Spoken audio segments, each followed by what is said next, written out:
Good evening, ladies and gentlemen, and welcome to Yost Arena. My name is Alex Shee. I will be your play-by-play announcer tonight. It's the Michigan Wolverines against the visiting Wisconsin Badgers here. I'm joined by Vanessa Litchard, who will be my play-by-play commentator. Vanessa, how are we doing tonight? You know, I'm pretty good. It's Black Friday. I got some shopping done today, and I'm in my favorite place watching my favorite sport. You know, I can't complain. I'm excited to see how this game's about to turn out, and I drove all the way here from my hometown, about 45 an hour away, to see this game and watch Michigan come to play. Well, Michigan hockey, certainly we have a lot to be thankful for. In the past year, one of the most successful programs, obviously going to the Frozen Four and losing against Notre Dame last season in a furious attempt to up their play. Michigan, perhaps the most improved team throughout the course of the season, ending the season on a strong note. However, they lost arguably their three most important players, the Run DMC line of Dexter Danks, Cooper Marody, and Tony Calderon. And so far this season, the Wolverines have struggled to match the consistency of their line and have and overall defense of this line. There's a huge gap. Attempting to fill the hole has been this year's answer to the DMC, the SNL line of Jake Slaker, Josh Norris, and Will Lockwood. They've been pretty good this year. They have been pretty good, and you know, it has been frustrating to see Michigan not start off as strongly as we would have hoped coming from that Frozen Four visit, and then losing a couple games that they shouldn't have, and then playing not as strong as they could. It's a little frustrating, but I'm still hopeful. All I know is last year the team lost a couple games. I mean, we lost to Ferris State last year.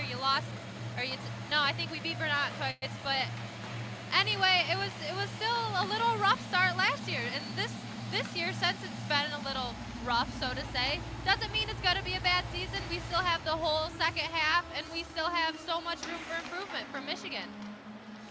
And we talked about this SNL line. I brought it up right out the bat. However, the line will be without probably their key player, the veteran leader out of the three, assistant captain Jake Slaker. He is out tonight. It seems to be somewhat of a mystery, maybe just a healthy scratch. There's no way that the Jake Slaker that we watch and we see play is out with a healthy scratch. He must be seriously injured. I didn't watch the end of the Penn State game when we lost in overtime. I didn't know that he was injured. I didn't see any reports on it on Twitter or Instagram. So I'm kind of shocked to come here today and learn that he is not playing, he's not dressing. But I still feel like whoever Pearson decides to take his place will be a strong suit for that line. Maybe not as strong as Slaker, but we can hope that they can fulfill his spot and that they can perform in these two games against Wisconsin. Stepping up to fill Slaker's spot in the lineup tonight will be senior Brendan Warren. Oh, okay. He will be the left wing for this SNL line. I guess it's going to be the NLW line. Doesn't sound as sharp, but hey, that's good because watching Warren last year, he's a good player. Out on the ice, he knows what he's doing. He's a senior. He's got enough experience that he can step up. I don't think he's ever started before, and so I'm excited to see him get his name called out over the loud screen and them say Brendan Warren from wherever he's from. It should be exciting for him, and hopefully with that momentum, he can be an asset to that line. Brendan Warren, the Carleton, Michigan native. Warren was one of the key players in the Wolverines' end-of-season run to go deep in the Big Ten tournament and to finally eventually make it to the Final Four. Warren scoring a lot of goals in a really gut check type, not really a gut check, but really the turning point of the Wolverine season, a sweep against Minnesota in Minnesota. Brendan Warren going off in that series, really helping the Wolverines up their game. But the probable the lineup for the Wolverines will be that new NLW line. It's going to take some getting used to with Brendan Warren in for Jake Slaker. The second line will be Nick Pastujov centering his brother Michael Pastujov, along with fellow sophomore Jack Becker. Vanessa, this line has been an energy line for the Wolverines. They've really turned on them to get the forecheck going, get a little bit of physical, and they've been possibly the most consistent lines for the Wolverines thus far in the season. You know, Alex, I would completely agree with you. This line, when I see them all out on the ice, when I'm in the student section, I'm excited. I'm almost more confident with them on the ice than anyone else because they're aggressive. They want it. You can see it. They know what they're doing. They have good chemistry together, especially the Pastioff brothers. I love seeing them play together on a line. And you know, when they go out on the ice, I'm content. I'm not too worried because sometimes there could be weak links in Michigan's defense. But other than that, I mean, Michigan's got a lot of growth and got a room to improve, and it's good to have players you can rely on. And Nick Pastioff, a former U.S. National Development Team player. We love when we get boys from the USA Development Team. A pro drafted by the New York Islanders, the Brooklyn Islanders unofficially. Becker, a Boston Bruins prospect. He's definitely one of the key cogs in a really stellar freshman class last year. Becker, Michael Pastioff, and Quinn Hughes. Quinn Hughes, of course, going in the first round, yep. number 7th overall pick to the Vancouver Canucks. Now on the third line for the Wolverines, it's going to be Garrett Van Wy, a freshman from Seattle, Washington, centering Nolan Moyle and Dakota Raby. Even though Raby is a sophomore, Van Wy and Moyle are both freshmen, and Raby didn't play too much last year, so it's essentially almost a freshman line. Yeah, and I would say that Pearson probably put Raby with them to give them that experience that they have not yet had, because even though Raby didn't play a lot last year, he did still play. I do remember him seeing him touch the ice a couple times. So he'll be like that leader in that third line, and they'll come when the boys are tired, and I feel confident in that line too, because, you know, I'm not going to lie, I was worried at first with the amount of freshmen Michigan got, but I've been happy. I've been happy with the freshmen and the way they've been performing, especially Strausman. He's one of my favorites, honestly. And the third line for Michigan, a really big part of what their game was last year was probably one of the most deep teams in the Big Ten. Michigan could go 3 really good lines, and the fourth line played well. Yeah, but they had 3 lines good. that could really score from anywhere on the ice. I mean, you had guys like Jack Becker and even Josh Norris's times playing on that third line. So the Wolverines will certainly look to Van Wy, Moyle, and Raby to pick up the pace here at key times in the game. The fourth line should be Adam Winborg, the Swedish Wolverine, centering Jack Randall, the freshman, and Luke Morgan, a redshirt sophomore from Brighton, Michigan. Yeah. Now, Luke Morgan is a player who had to sit out last year because he transferred to Michigan from Lake Superior State. But he's someone that the Wolverines think they really can get an advantage with on the fourth line. A veteran player who certainly had good experience playing college hockey. No, I didn't see him last year, obviously, because he didn't play. But this first game, when they played against Vermont and then they played against Waterloo, I saw him out on the ice, and I was like, who is that? Because I had never seen Morgan before. And then I learned that he was a redshirted sophomore. I learned that he was from Lake Superior State. And I could tell right away that he is an experienced player. He's a player that brings essential aspects to the team as a whole. He knows what he's doing because he's had all this experience before. And I'm excited that Michigan got to grab him and play with him on their team. And that does it for the forwards for Michigan tonight. We'll move on to their defensemen, obviously headlined by number 43, Quinn Hughes, the star of this team and possibly one of the better players in all of college hockey, certainly the best talent in terms of. He will be paired with the captain, the senior from New York, Joseph Ciccone. The second defensive pairing tonight will be Nick Boca along with Nick Blankenberg, the Nick line. And finally, Griffin Luce and Luke Martin, a veteran junior pairing to end it off for the Wolverines. We can't talk about the Wolverines without talking about their opponents tonight, the Wisconsin Badger. Vanessa, what are the Badgers, what's their game? What are they going to try and do to beat Michigan, and what does Michigan have to watch out for? If only I could answer that in a way to give Michigan all the answers to how to beat this team. All I'm saying is from what I've seen a little bit this year, watching some highlights, and from what I saw last year, is that the Badgers come to play, especially when they're at Yost, especially when they play Michigan. You know, they're ready. They have a good offensive line. They have a good goalie. Jack Barry is starting in net today. And, you know, Barry last year, I remember him being good. And even though I think last year Michigan, when we played them home the first time, we went 1-1. It was good. Going even is great for both teams, but it was just like Wisconsin definitely came to play. They definitely had players that were good for them, and they had some players who were fast. I think most of them, the ones I'm thinking of, graduated, but some of them have good freshmen they picked up from the USHL team, and you know, those kids are always great. So I'm excited to see what Wisconsin will bring. I'm excited to see what Michigan's gonna do, and I'm really excited to see who is. You can answer me this: who is Michigan starting in net, Alex?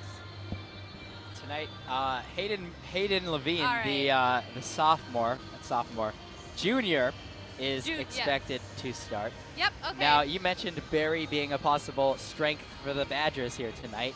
It seems as though one of the biggest weaknesses for the Wolverines is one of their biggest strengths at the end of last year. Levine has been very inconsistent, very streaky, and has been prone to let up a couple soft goals so far. Yes, I would agree. Levine last year for Michigan was a key asset of their whole team. They would, the defense would mess up, the offense would mess up, they would let up, and Levine would be there like that brick wall waiting to stop the puck. And it was great. And this year, you know, he has been a little shaky on that. Pearson's had to switch out Strassman and Levine a couple times, see who's working for it. And honestly, I can't put the full blame on Levine. I think part of it has to do with his weak goals he's giving up is with Michigan's defense. I can't name specific players and say whose fault it is. I think it's the defense as a whole that comes out and they just kind of forget about their goalie. They forget about their man. And you can't forget about the goalie in hockey. That is your boy to protect till you die. And it's like they go out and I feel like they're not as strong as they were last year, and Levine is getting used to that now. So I'm that because, you know, I'm going to be a Levine fan until I graduate. Vanessa, you talked about the defense needing to step up and really protect their man. The other goalie for the Michigan Wolverines. You see what I did there? I see what you did there. Strauss Mann, the freshman from Greenwich, Connecticut, he has had to step in a lot for Levine, not only in relief in some of the games, but he's got his fair share of starts as backup goalies usually do in the season. What do you think of his? What do you think of his play so far? You know, honestly, this is where it gets hard for me because I like Levine. I like the competition he had last year with what's his name who left for the OHL. Oh, Jack LaFontaine. I like the competition they had between them, and then overall Levine beat LaFontaine, and so now Levine has to compete with Strassman again because Pearson is putting it against each other. I'm honestly happy with what I see with both goalies. I'm very impressed with the freshman goalie because he is a freshman. He is thrown in random circumstances, just like that game against Notre Dame where they lost 6-2. He was thrown in. He only let up, I think, 2 goals, was it? And when you're thrown in like that in the second period, you can be a little weary. But Strassman is someone I feel like Michigan can rely on. He might not bring as much experience as Levine, but he's still a good goaltender and he's still a good player. So I like them both. It's at the end of this ramble, I like them both. So now I think we'll talk a little bit about the lineup for the Wisconsin Badgers. Certainly, like Michigan last year, absolutely loaded with NHL talent. We've got Max Zimmer, the junior left winger for the Badgers. He is a Carolina Hurricanes draft prospect. Jack Gorniak, another left winger, a Montreal Canadiens prospect. Then an absolutely loaded, star-studded defensive core here for the Badgers, which should be one of their strengths as a team. Ty Emberson, a Arizona Coyotes prospect. You've also got Keandre Miller, the New York Rangers prospect, along with Kalnuk, the prospect for the Philadelphia Flyers, who actually beat the New York Rangers today 4-0, and a pretty impressive showing there on the Thanksgiving Black Friday matchup. And finally, Tyler Inamoto, a Florida Panther prospect. Yep, they got a lot of guys who are committed to the NHL. I mean, that doesn't mean anything, though, because Michigan has a lot of guys committed to the NHL, too. I'm excited, though, to see this game and how it will play out. And then that lineup that you just named, it sounds good. But let's see how they go against now. We have Warren, we have Hughes, we have Norris. Let's see what they can do. I kind of want to talk about this alumni band that's in the background a little bit. They're here at least I am a sophomore. I saw them last year during Thanksgiving, and they were here. They seem to be here every Thanksgiving week when we play hockey here at Yost. And you know, they sound good. What do you think about that, Alex? Well, they're playing the Stars and Stripes Forever by the legendary John Philip Sousa. Now, fun fact here, Sousa, probably the greatest known band director, marching band director, and composer of marches, said it himself, The Victors is the best college fight song, best college marching band song ever written. So it's, you know, it's very right catchy. Didn't hear me say this here live on the radio, but I kind of like Michigan State's fight song because I like how it goes fight, fight, fight, team, fight, and then it has like this deep beat to it. I don't know, but I would never go to Michigan State, so I'm not tooting their horn. Well, the alumni band, one of the reasons they're not going to be, they're playing tonight, and the regular band is not playing here at Yost, is obviously Thanksgiving break. Many students, faculty members, simply not in town this weekend. No, and not you can at already all. tell that. The Michigan student section, the children of Yost, usually they're, oh my out goodness, in full force early during warm-ups.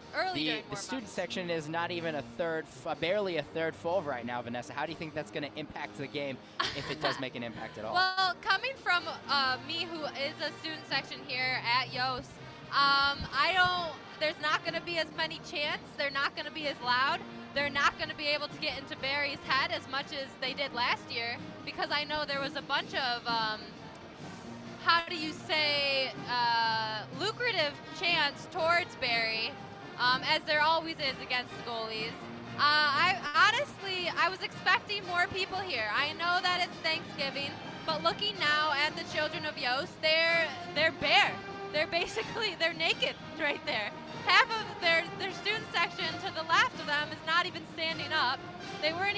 Usually it'll get full at 7 o'clock. It's beyond full.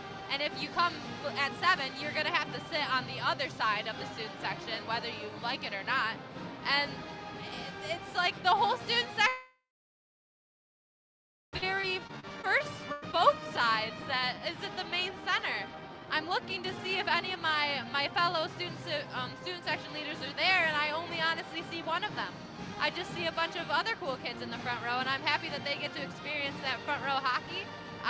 My one advice to them is be aware of pucks. There is no net in front of you. Do not go on your phone during play. I saw a girl a couple people next to me get slammed with a puck because she was on her phone. Instantly, her forehead cracked open and was bleeding everywhere. It was kind of like something you see in a movie. Kind of terrible, really tragic. She had to get taken out right away. Her hand was on her forehead. There was blood gushing everywhere. So if there's anything I learned from that, and if there's anything I would love people to listen to me say, please be aware of pucks, because there is no net to the sides in Yost. There is only netting behind the goal. And again, were you there it's for strange. that game, I was Alex? not there for this game, Oh, but God. I have not been there. I have not ever been in Yost Arena for a game where I did not see a full student section. Last year, No, although I went to a game on Thanksgiving break last year, it was against Ohio State, which I think had some role in it. It was against Ohio State, and we got to keep in mind there was a home football game that day. So I feel like more people were staying because there was more things to do than just, oh, it's a hockey game. There was, oh, there's a football game. By the way, there's a hockey game. And then you're kind of giving me bad vibes here. You mentioned Ohio State, where Michigan's playing them in football tomorrow. Last year, we played them in hockey and football in the same weekend. We lost twice in hockey. We lost in football. I had enough of Ohio State. I am excited to see Michigan football play Ohio State tomorrow. That rivalry is intense. I know it's not really hockey, but I think we should talk just a little about that because it is something for Michigan fans to be looking forward to be putting money on, to be forming parties, to watch this big football game, because this is the game of the year for Michigan football. It is the final point in their revenge tour. I am thrilled to be in studio engineering and listening to the game, listening to the broadcast tomorrow, and hopefully see Michigan football pull off that win. It's a good time now to remind all of our listeners that tomorrow at 12 o'clock at the Horseshoe in Columbus, WCBN Sports will be live broadcasting the game. And we thank you once again for tuning in to us tonight here at Yost Arena. Thank you once again. You are listening to WCBN FM Ann Arbor 88.3. Here with Alex Shee and Vanessa Litchard, we will be here till 9 o'clock live, broadcasting all of the hockey you can talk about, talking smack about Wisconsin, talking about Michigan hockey, and even talking a little bit about that Ohio State game tomorrow, because it's on everyone's mind here today. So, Vanessa, it's certainly been a stellar year thus far for the football Wolverines, and it all comes down to one game, the game. Michigan, Ohio State tomorrow. What do you? I don't want to say what I think is going to happen because I can't. I'm too nervous to say anything. All I'm saying is Michigan football this year has looked the best that they've looked in the past 4 years.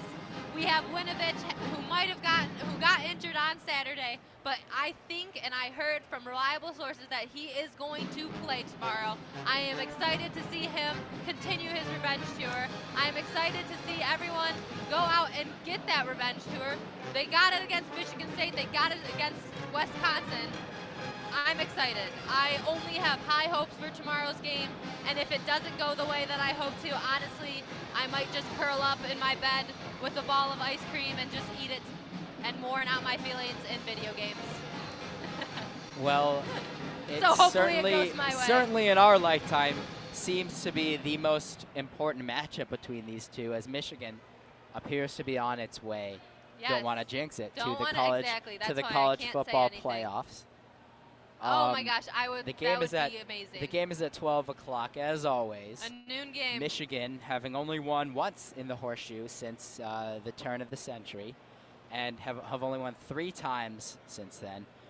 2 of those wins coming at home in Ann Arbor. The last, which was so long ago. A year before Urban Meyer became the head coach. Now, Michigan looks to me like they might be without one of their key players, Chase Winovich, as he went down you think in he's the third play? Quarter of last week's game. I just showed you his Instagram post. Well, it's a mystery. Winovich, certainly a cryptic Instagram poster. Yeah, tweeter. Has been known to do that in the past. As well. Yeah, it's exciting, but really quickly, going off of Michigan football, we have "Oh Canada" being said by the children of Yost, and right now, honestly, I don't know if it's my headset's on. I don't know if it's because only a third of the student section is full. I can't hear it. I might start singing it out for you guys because we always have to be grateful for our Canadian players from Canada. And look at it's over. I really did not hear one bit of that song. That is, if that does not share how little people are here at the student section, I don't know what will. Hopefully they can still roast the goalie, though. That is one of the most important parts of hockey, and it's one of my favorite parts when I'm in the student section, to chirp, chirp, chirp the goalie. Well, Vanessa, it certainly seems to be a good thing for Wisconsin that out of all the weeks to come to Yost Arena, they get to pick the one that not where the student section will not be full. Although it's always rough to be away from your family. It is. When it's Thanksgiving, I'm sure the Badgers aren't too upset about that. Yep, and now the lights are off here at Yost. The refs are coming out on the ice. The student section seems to be booing. The of Michigan hockey players saying what Michigan hockey has to offer. That's 94 All-Americans, 9 championships, 2 Hobby Baker Award winners. Michigan hockey sure does have a lot under their belt. 97 NHL players. That last player was our very own from last year, Cooper Marody. It is a very successful hockey foundation here in Ann Arbor with 22 first-round picks, 16 Olympians, 21 Stanley Cup champions. It's great. Honestly, this video hypes me up every single time I am in Yost. Well, it's certainly great to be a Michigan Wolverine, and will always be, but we can't toot our own horn too much without mentioning our opponents tonight, Wisconsin, of their own in hockey, 16 conference championships, 40 All-Americans, 25 Olympians, and 83 in the NHL. Michigan making their way through the tunnel right now. Here come the boys. Here are the Michigan Wolverines, led by their goalie, Hayden Levine, the junior from Brampton, Ontario. And the Badgers take the ice as well. The Badgers wearing red tonight, Michigan wearing their normal white home uniforms. I love the white. The band starting with their M fanfare right now. If you're just joining us, it's Michigan versus Wisconsin. Michigan ranked 14 right now to a Yost Arena that is much less full than normal. Student section only about a third full, which is an unusual sight. The children of Yost usually in full force, but understandable due to the Thanksgiving break. Lots of people, I mean, a lot of students from U of M, like yourself, Alex, are out-of-state people. Or even Michigan is huge state. There's people from everywhere. My friend from Michigan, like, she lives 5 hours away. She's a huge hockey girl, but she's not going to drive 5 hours to go to a hockey game, especially when this might be the first or second time that people have been home all year. It's hard. It's hard when you have games over Thanksgiving. But here we are, Alex, here to support Michigan hockey, here to call the game against Wisconsin and see how it turns out, here to listen to the alumni band. That's honestly my favorite part right now. And the Wisconsin Badgers, who are 5-7-0 to start the year. They are 1-3 in Big Ten play. They are led by Wyatt Kalnook, Linus Weisbach, Seamus Malone, and their goalie, Jack Berry. It's worth noting out that Matthew Freitag, the senior left winger from Minnesota, it is his 99th game tonight. Awesome. So if all goes well for him, and hopefully he does not get injured, tomorrow night will be his 100th game in a Wisconsin Badger uniform. That was Matthew Freitag. That's awesome. It's also worth noting that 99 games. Quite a bit. That was like Connor McDavid, who just got his 100th NHL goal. Big Connor McDavid girl. Big Connor McDavid girl. The third line for the Badgers tonight will be an all-freshman line. It'll be Dominic Mersch centering Brock Caulfield and Roman Ushon for the Badgers. And the Wolverines, certainly headlined by their defensive star, the sophomore number 43, Quinn Hughes.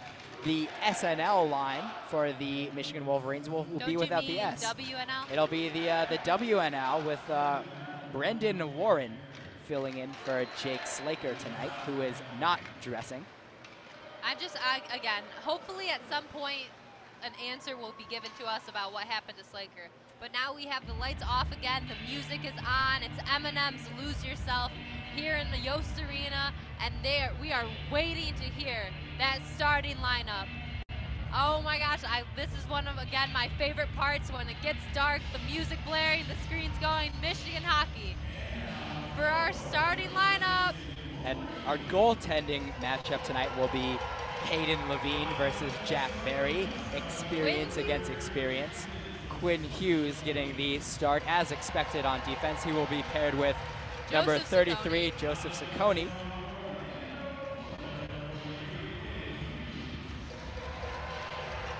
They got the board messed up at first, but that's okay. Oh, we got, what? Michael Pashov. And it appears as if the WNL line without Slaker will not be starting. It's going to be the Pastujov line with Nick, Mike, and Pastujov and Jack Becker, one of the really consistent lines for the Wolverine this year. That's exciting. You know, honestly, I did not see that coming. This is going to be interesting. I'm always excited to see new people starting because it gives them a chance to prove that hey, I'm worth being a starting player. So I'm excited. All right, and now we for one moment as here today at Yost to everyone who has served and is serving.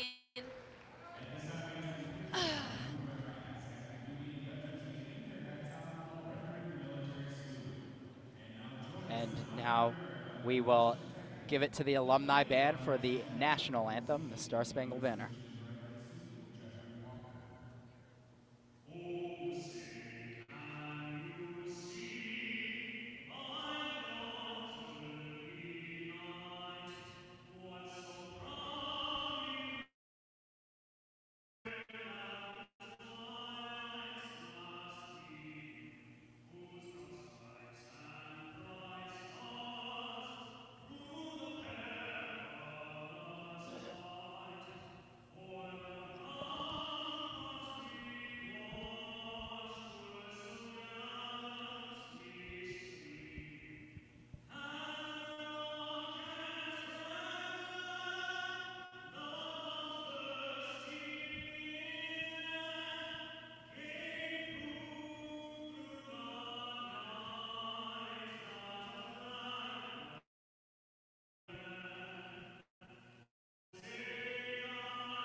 The national anthem was just sung by one of the alumni, actually not played by the band, which I find shocking. The guy was a really good singer though, so it was awesome to listen to him. Here we got the alumni band though, starting it off with some of the cheers. They're doing a good job, you know, but last year I just remember they got tired, so hopefully they can keep that momentum going throughout all three periods. The Badgers and the Wolverines taking their final warm-ups, skating around their respective ends of the ice. But we're about 20-30 seconds away from puck drop here at Yost Arena. Once again, I am Alex Shee. I'm joined by Vanessa Litchard. And you are listening to 88.3 WCBN FM Ann Arbor. We'd like to give a big thank you to our guy, Nick Hornberg, who is engineering this broadcast from Always the amazing. WCBN studio tonight. Without him, we wouldn't be able to do what we're doing today. So thank you so much, Nick. Alex and I are very happy to be calling this game, and we couldn't do it without you. And so on the ice right now, though, the Badgers have taken the ice, their starting line. They're led by number 18, Seamus Malone. The alternate captain, he will center Mac Zimmer and Will Johnson. The Wolverines sending out the Pastujov brothers along with Jack Becker. The referee is ready to drop the puck. The players are all on the ice, and here we go, live from Yost Arena. The puck is dropped, and the Badgers come out with it. The Badgers shoot it into the zone. That was Mac Zimmer. Levine plays it along, but can't find a man. Good forecheck there by Malone. Malone works it down low. Can't find anyone. Ciccone gets it for the Wolverines and dumps it out of the zone. Doesn't get quite far enough. The Badgers keep it in. Pastujov fighting for it now. And it's on the stick of Becker, who just tries to lift it over Malone, but couldn't. Becker getting the puck and passes it back, and it's Quinn Hughes who has it now. Quinn Hughes puts it off for Ciccone. Wolverines stay on the ice. Becker dumps it into the zone. Pastujov will get on. And the Wolverines are on the forecheck. Jack Becker, he got there, he got the puck. Passes back for Hughes, but it was a bit too far as Hughes will race back to collect the puck. The Wolverines get a full change. It's Hughes. He's being forechecked by Sean Doogie. A pass to Lockwood, and he gets it right back off to Jack Olmstead. Wolverine forecheck. Effective as Norris has the puck in front of the net. Picked up by Olmstead, and he tried to go short side there over the glove, couldn't get it, as Nick Blackenberg keeps it into the zone for the Wolverines. It's Olmstead again, Olmstead to Lockwood from the slot, no good. Olmstead passes it back up to Blankenberg. Blankenberg, a shot, couldn't get through as Baker gets it out of zone for the Badgers. Blankenberg gets back, passes it to Boca. Boca to Lockwood. Lockwood skates around, makes a man miss, and will dump it into the zone. The Wolverines will get a full change. Jack Randall on it now for the Wolverines. Randall fighting for possession. The puck is stuck in the corner. We'll see who comes out with it. It is 18-12 to go in this period. Tie game, 0-0. Yep, there hasn't been one puck stop yet. The play is still going, but everyone's looking good. Everyone's looking sharp. It's Luke Morgan attacking for the Wolverines. A shot right into the breadbasket. Easy save by Jack Barry. A little tuffle at the front of the net. It's only been 2 minutes, but hey, the boys are here and they want blood. And early on, Jack Olmstead, in just his 4th career game for the Wolverines, getting some action on that third line. And now Raby, Garrett Van Wy, and Nolan Moyle. Here's that sophomore freshman lineup we were talking about earlier. Let's hope they can do something here with the puck in front of the net. And it's won by Wisconsin, and it is knocked out of the zone by Miller. The Badgers possess it, but it'll be offsides going into the Michigan offensive zone. And it'll be a face-off. Let's hope. Is it the same line starting out on ice? Blocked right now by the camera. It is. Messenger against Van Wy for the face-off.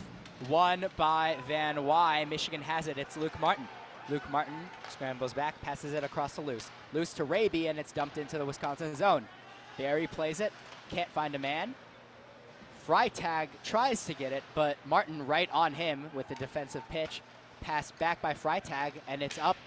The Badgers can't find a man. It goes all the way down. Luke Martin chases it for Michigan. He will get it. Freitag forechecking, but will go straight to the Wisconsin bench as they get a change. The Wolverines' top line tonight is back out on there. Passiov up the side for the Wolverines. Has Moyle up the middle, tries to shoot. Baker, oh, the rebound just missed by Nolan Moyle. You know, so far Quinn Michigan Hughes hockey's has it. been looking good. They've been getting the shots on net when Wisconsin hasn't had one, and it's in front of the net again.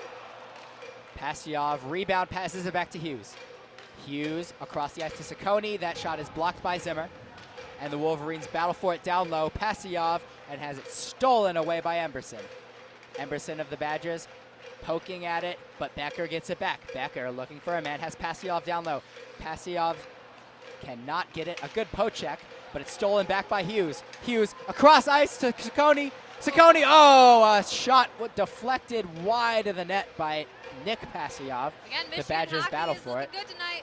Passiov again, it's Nick. A shot wide, looked for a redirect by Becker, could not get it. Wisconsin possesses, they will get it out of the zone. It's Miller, Keandre Miller, drops it out. Swatted by Ciccone, buys them some time, but it's S across the ice. S right in the middle, shot deflected. Good defense by the Wolverines to recover there. Hughes with the puck. He will battle with Gorniak.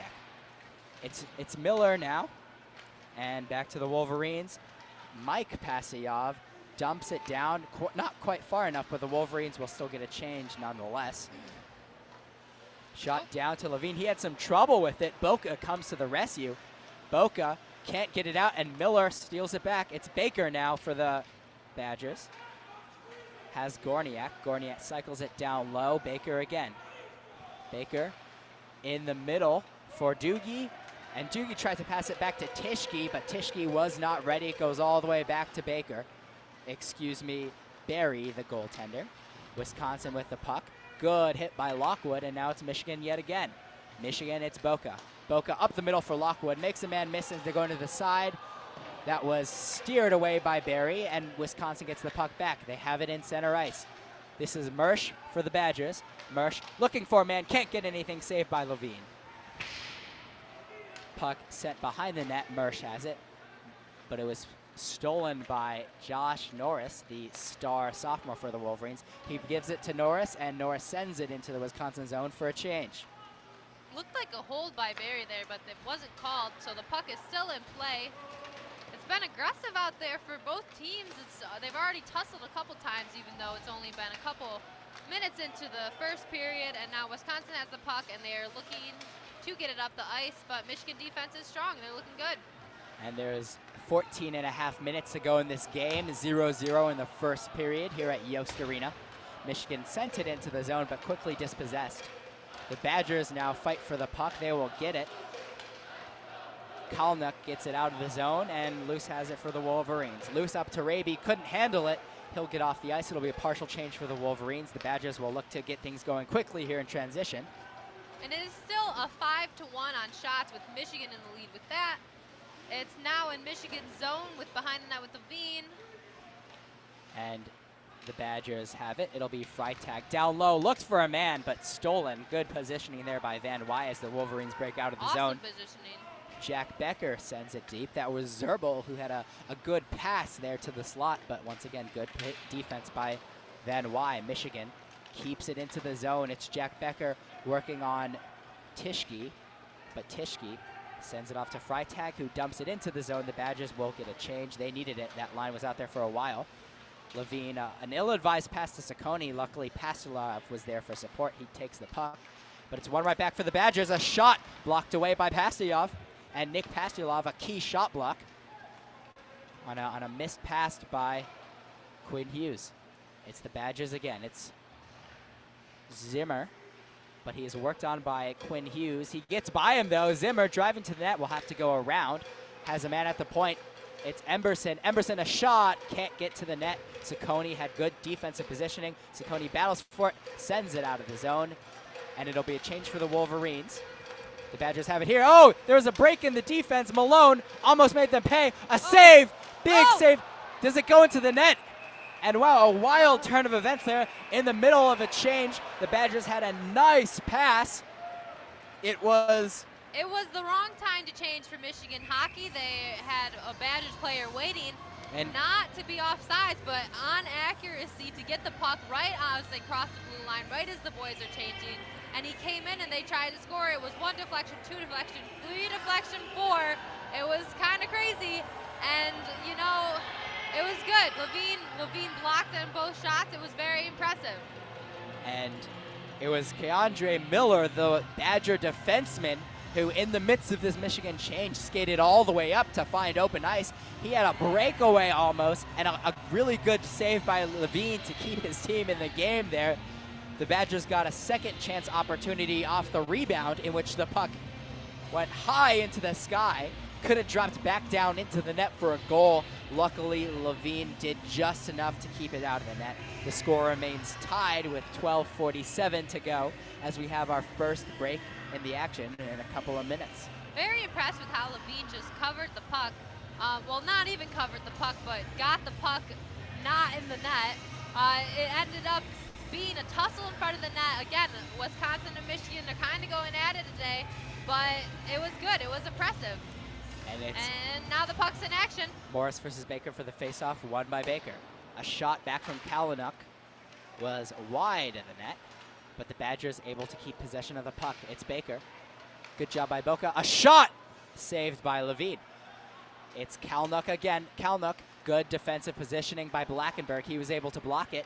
Boca looks to try and get it out of the zone for the Wolverines. He does. No one was there, and it's Kalinuk yet again for the Badgers. He passes it up to Baker.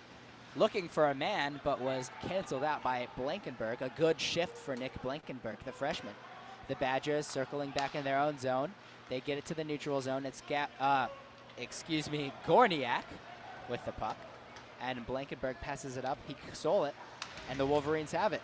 Norris, a nice pass to Boca. They're in the zone. Josh Norris from the side of the hash marks. Nice was block saved by Barry.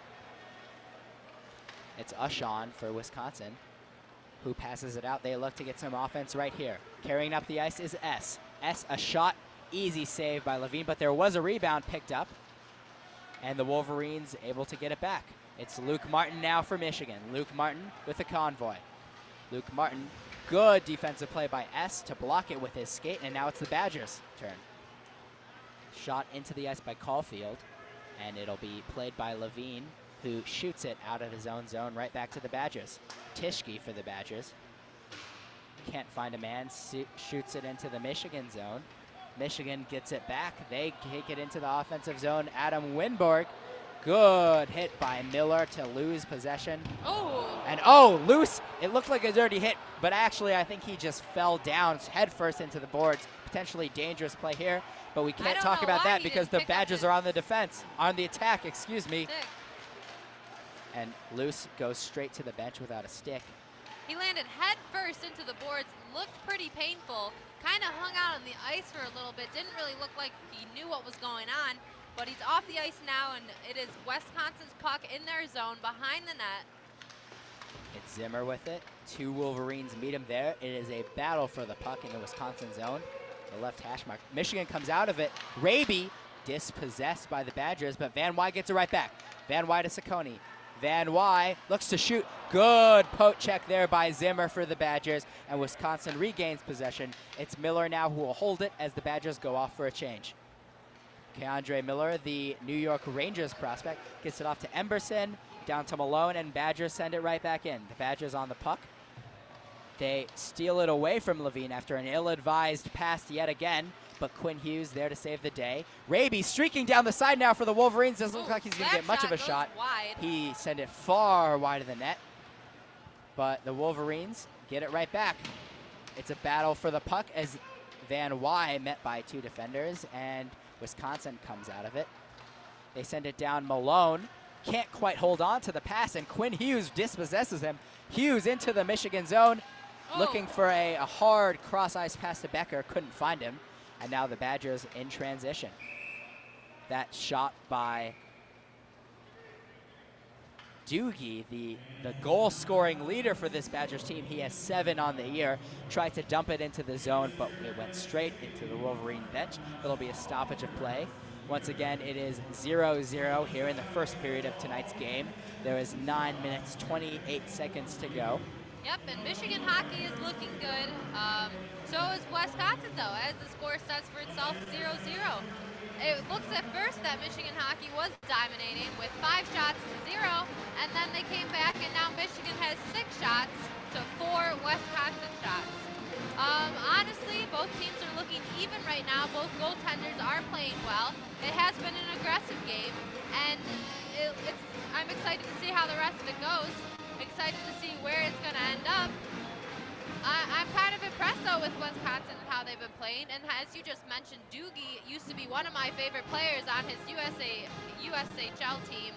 I'm very happy to see that he is a leading scorer with his team, and happy to see him being as successful as he is. It'll be Sean Doogie for the Badgers against Josh Norris of the Wolverines for the faceoff. Won back by Norris, back to Blankenberg, who passes it across to Boca. Boca looks for a man in Lockwood, gets a dump into the zone. Lockwood chases the puck, but is canceled out by the Badgers. It's Gorniak who takes it up the ice for the Badgers, dumps it into the zone. He will chase Boca. Gorniak will get there first, but laying down the hit was Blankenberg, able to get the puck back up for the Wolverines. Norris passes it up to Pasiov. Excuse me, that was Olmstead, getting some rare playing time tonight in only his 4th career game for the Wolverines. The Badgers get it back and get it into the zone. It's Baker trying to drive to Hayden Levine. He poked it away, but the Badgers keep it. Kalnuck with a shot, went high, didn't even get deflected, just a poor shot above Levine, but it's kept by the Badgers.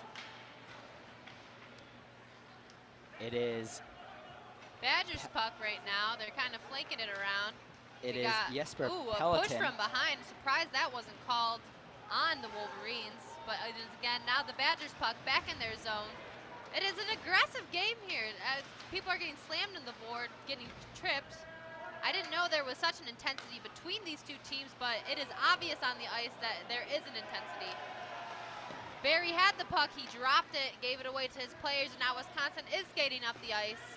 It is safe in the zone, no offsides. Behind the net, looks like a grab on one of the Wisconsin players from Martin.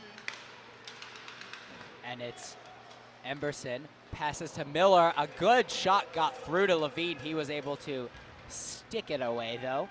And the Wolverines dump. They will get a change. There was no icing, and Miller picks it right back up. A long pass to Emberson, who gets it, but right away was met by Ciccone. He just sent it deep behind Haven Levine.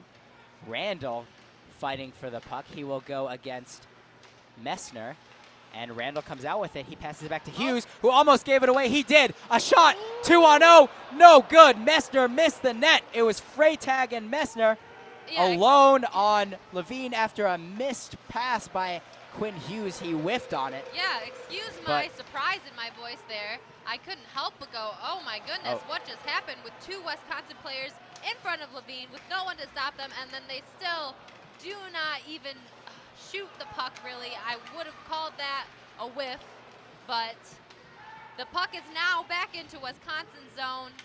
Getting past, it is now in Wisconsin's possession. They're taking it up the ice, passing it back. It is a missed pass by Miller. Miller is passing it to number 10, Emberson. And it's dumped into the Michigan zone. Levine plays it a little bit too far for Nick Pasiov. So Wisconsin will keep the puck. They dump it right back into the Michigan zone. Levine again has Ciccone. Ciccone back for Hughes. And Michigan will look to break out of their zone, which has been a problem for them lately. It's passed up to Pasiov. Pasiov, a shot. Good defense by Tischke, but it's won back by Hughes, who pickpocketed Tischke for the puck, coming all the way up. The puck kept in by Michigan. Hughes skates down deep, passes it for Becker. Becker passed it right into the slot. No one was there. But no one was there. And Zimmer gets it right back for the Badgers. He tried to pass, but it was intercepted by Pasiov, who will dump it into the zone. The Badgers will get a change, so does Michigan. Wisconsin gets the puck right back. It's S. Fanned on a pass. Doogie couldn't quite get enough of it, and now it's Michigan puck. Becker enters the zone. A pass a bit too far for Nick Pasiov. And the Badgers get the puck right back.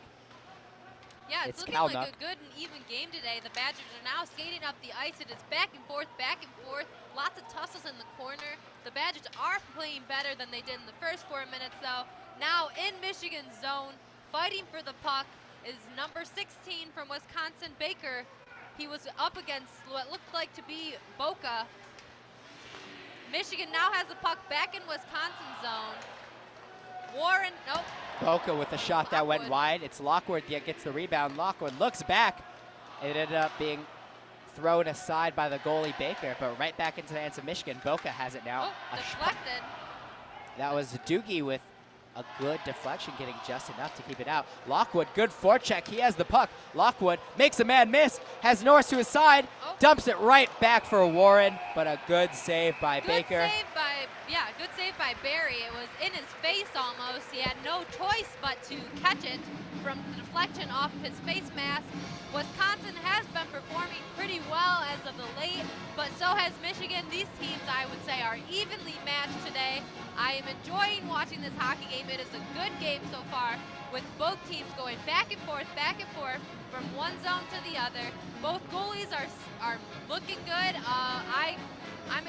I don't know who's going to win tonight, but I'm excited. As I keep saying throughout the whole night, I am excited.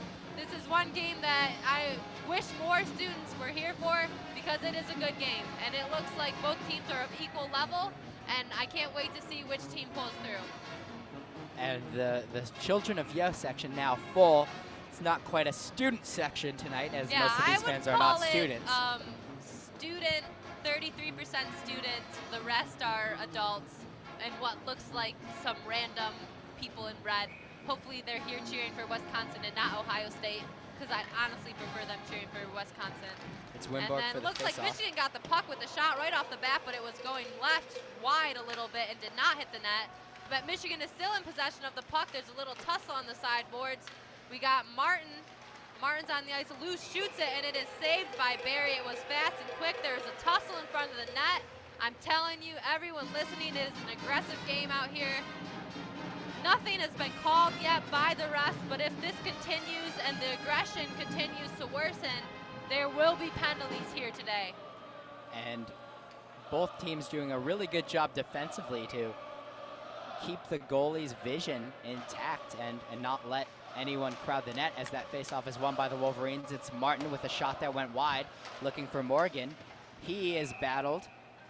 The referee blew the whistle there. I'm not sure what the call is. I'm not sure what the call was either. Do not think it was a penalty. And I think still uncertain. the puck might have been out of play, maybe? Yeah, I think that's from the angle we cannot see, Alex. So we just will assume that is out of play, because it is starting in no one's zone, but closer to Wisconsin, with Van Wyn and Messner wins it back for the Badgers, and they will go on the attack. It's Zerbal, but a good hit by Martin. It didn't matter, as the puck was offside. And Martin kind of just went for the hit instead of the puck. If that tells us anything about the aggression going on here today, I'm surprised nothing was called, because it was offsides, I think, and it wasn't that hard of a hit. But he did go stick first into that Wisconsin player.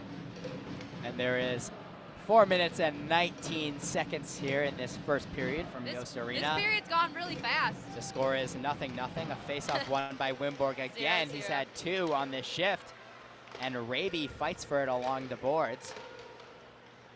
It is Zerbal, tries to get it out for Wisconsin. He cannot. Luke Morgan was there. Raby has the puck now behind the Wisconsin goalie. Stolen away by Tischke, as Tischke uses his body to protect the puck. It's worked out by the Badgers, and S has it out. The Badgers will break out of their own zone. S shoots it right behind Levine, and Freitag cannot get there. Good job by Morgan to get the puck. Martin. And now it's sent down by the Wolverines. That's Inamoto. Good forechecking by Pastioff to save some time buy some time for the Wolverines change. Pastioff worked for it. He has Becker. Becker in the middle. Becker. A pass was tipped off by the Wisconsin defenseman. It looked like it was Inamoto that got a piece of that. Good job. Hughes has the puck. He swirls around. Can't get anything to go. Wisconsin gets it right back. But it's stolen by Mike Pastioff. Pastioff, a shot. Good save by Baker. He couldn't see much of that one. Another shot. Didn't even make it to the goalie. And Michigan got some traffic in front of Baker. But nonetheless, he comes out of the save. Barry, That is good sophomore goalie Jack Barry Junior. He certainly has experience, and that's what he needed there, making a save with tons of players in front of him. And now the play will stop for And the alumni band is here, and they're sounding good. They're kind of loud. I'm kind of not being able to hear Alex for a minute, which is shocking because last year I was in the student section and I was kind of unable to hear them. But the face-off is won by Wisconsin, but hit over to Michigan. Zacconi has the puck. He shoots, and it is picked up by Barry again. No shots really have been too challenging for Barry, but he's looking good over there with 11 shots saved compared to Levine's 5. And give or take, Michigan has been in the Wisconsin zone a little bit more, but both goalies are 100% on save percentage right now. And it'll be Norris to try and win it for the Wolverines against Baker. And Norris can't get it, but the puck is battled for and won by Olmstead. Olmstead's looking really good right now. I know he's only played in a couple games, but I'm pretty impressed by what I'm seeing. Just the fourth career game for Jack Olmstead. It is Michigan's puck right now, but they flew it into Wisconsin's zone, giving Wisconsin the possession. Now it looks like it's ending up with Wisconsin, throwing it down the ice with Baker all the way to Doogie. Doogie has it, back to Baker. It's behind the net. Oh, the puck is free, but it's gained by Wisconsin. A shot from Miller, blocked by what looked like to be Levine, but it might have been deflected, and now it is Michigan's puck with Norris. Norris has the puck. He could not find anybody. Yeah. Lockwood was well covered by the Badger defense. They cycle it around, don't get anything. It's Mersch for the Badgers who brings it up. And there's going to be a penalty called on, I believe it was Josh Norris. No, he goes to the bench. They are going to get... It was Michigan's It's Jack Olmstead in his fourth game getting the penalty. I think this is his slashing first call. penalty. The first penalty of his career, a slashing call at the 2-minute mark of this first period. The Wolverines will be short-handed for the duration of the period unless, of course, the Badgers score. Killing it off for the Wolverines will be Adam Winborg, Nick Boca, Nick Blankenberg, and Will Lockwood. Winborg against Baker for the faceoff. The ref drops the puck. It is won by the Wolverines. It was Warren, not Lockwood. Warren looking for a shorthanded opportunity. He definitely buys a lot of time for the defense to get set up. An easy save there by Jack Barry of the Badgers. And the crowd whoops as the Badgers go back into the zone. Kalnuck passed it back, but no one was there. That'll waste another 5 seconds for the Badgers as the Wolverines get set up again. It's Caulfield, sends it off back for Doogie. Doogie centers it, can't get it to Gorniak. Michigan's looking good, even though they have a lesser number of players than Wisconsin, but now it is in Wisconsin's zone. Doogie fumbles with the puck. It's back to Wisconsin. They're kind of fumbling it around, and looks like it's in Warren's possession. He sends it up the ice back to Barry, and it gives time for both teams to get a line change. Michigan's looking good with the penalty kill, and they're aggressive right now. We have Raby up waiting to get the puck. Wisconsin sending it up the ice. And there's now less than 50 seconds to play in this period. Wolverines trying to kill off their penalty. The Badgers have it in the Michigan zone. It's Emberson. Passes it for Miller, almost broken up, but the Badgers keep it, send it back down low behind Levine. Loose works for it, but he's met by two Badgers. Martin comes over, gets it away, but right back into the hands of Wisconsin. It's Miller. Miller looks for a shot. Good positioning by Van Wy. It's Malone for the Badgers. Looks across the ice, doesn't see anything. Dishes it off to Miller.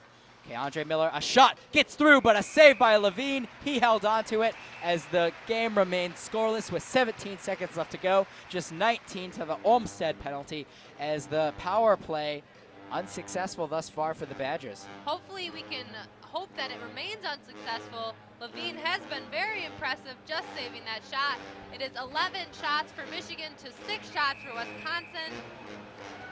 Wisconsin might look to have more shots on net as they keep going with this penalty play. Are they going to get that PPG? We'll have to wait and see. And Hughes gets it out of the faceoff for Michigan, dumps it in and out of the zone. The Badgers retain possession. There's just under 10 seconds to go here in this first period. An offsides called as Emberson attempted to take it into the Michigan zone for a final shot, but Ushan was a bit too far ahead of him. There will be a face-off right outside the Michigan blue line with just 5.3 to go in this period. The penalty all but killed off by the Wolverines. They will start the period with a man down for just 2 seconds, so that won't mean too much. Norris shoots it straight out of the face-off. The buzzer sounds, and we end this first period here from Yost Arena with a score of 0-0. The Wolverines, however, end of the first, Wolverines with a 5-shot lead. They had 11 in the first compared to just 6 from Wisconsin, although a pretty evenly matched first period. Once again, I am Alex Shee, along with Vanessa Litchard. You are listening to 88.3 WCBN FM Ann Arbor. And we are joined here today with the alumni band. Again, that is something I will be talking about all throughout 3 periods. They sound good. They are loud. I can barely hear Alex next to me when they're playing, but they are good, and I'm happy for them. I am excited.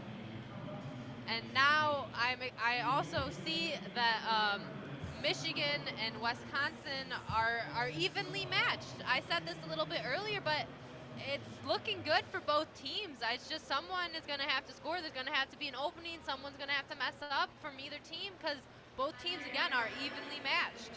And we'd like to give a shout out also to Nick Hornberg, who, again, is engineering our game from the WCBN studio in the SAB.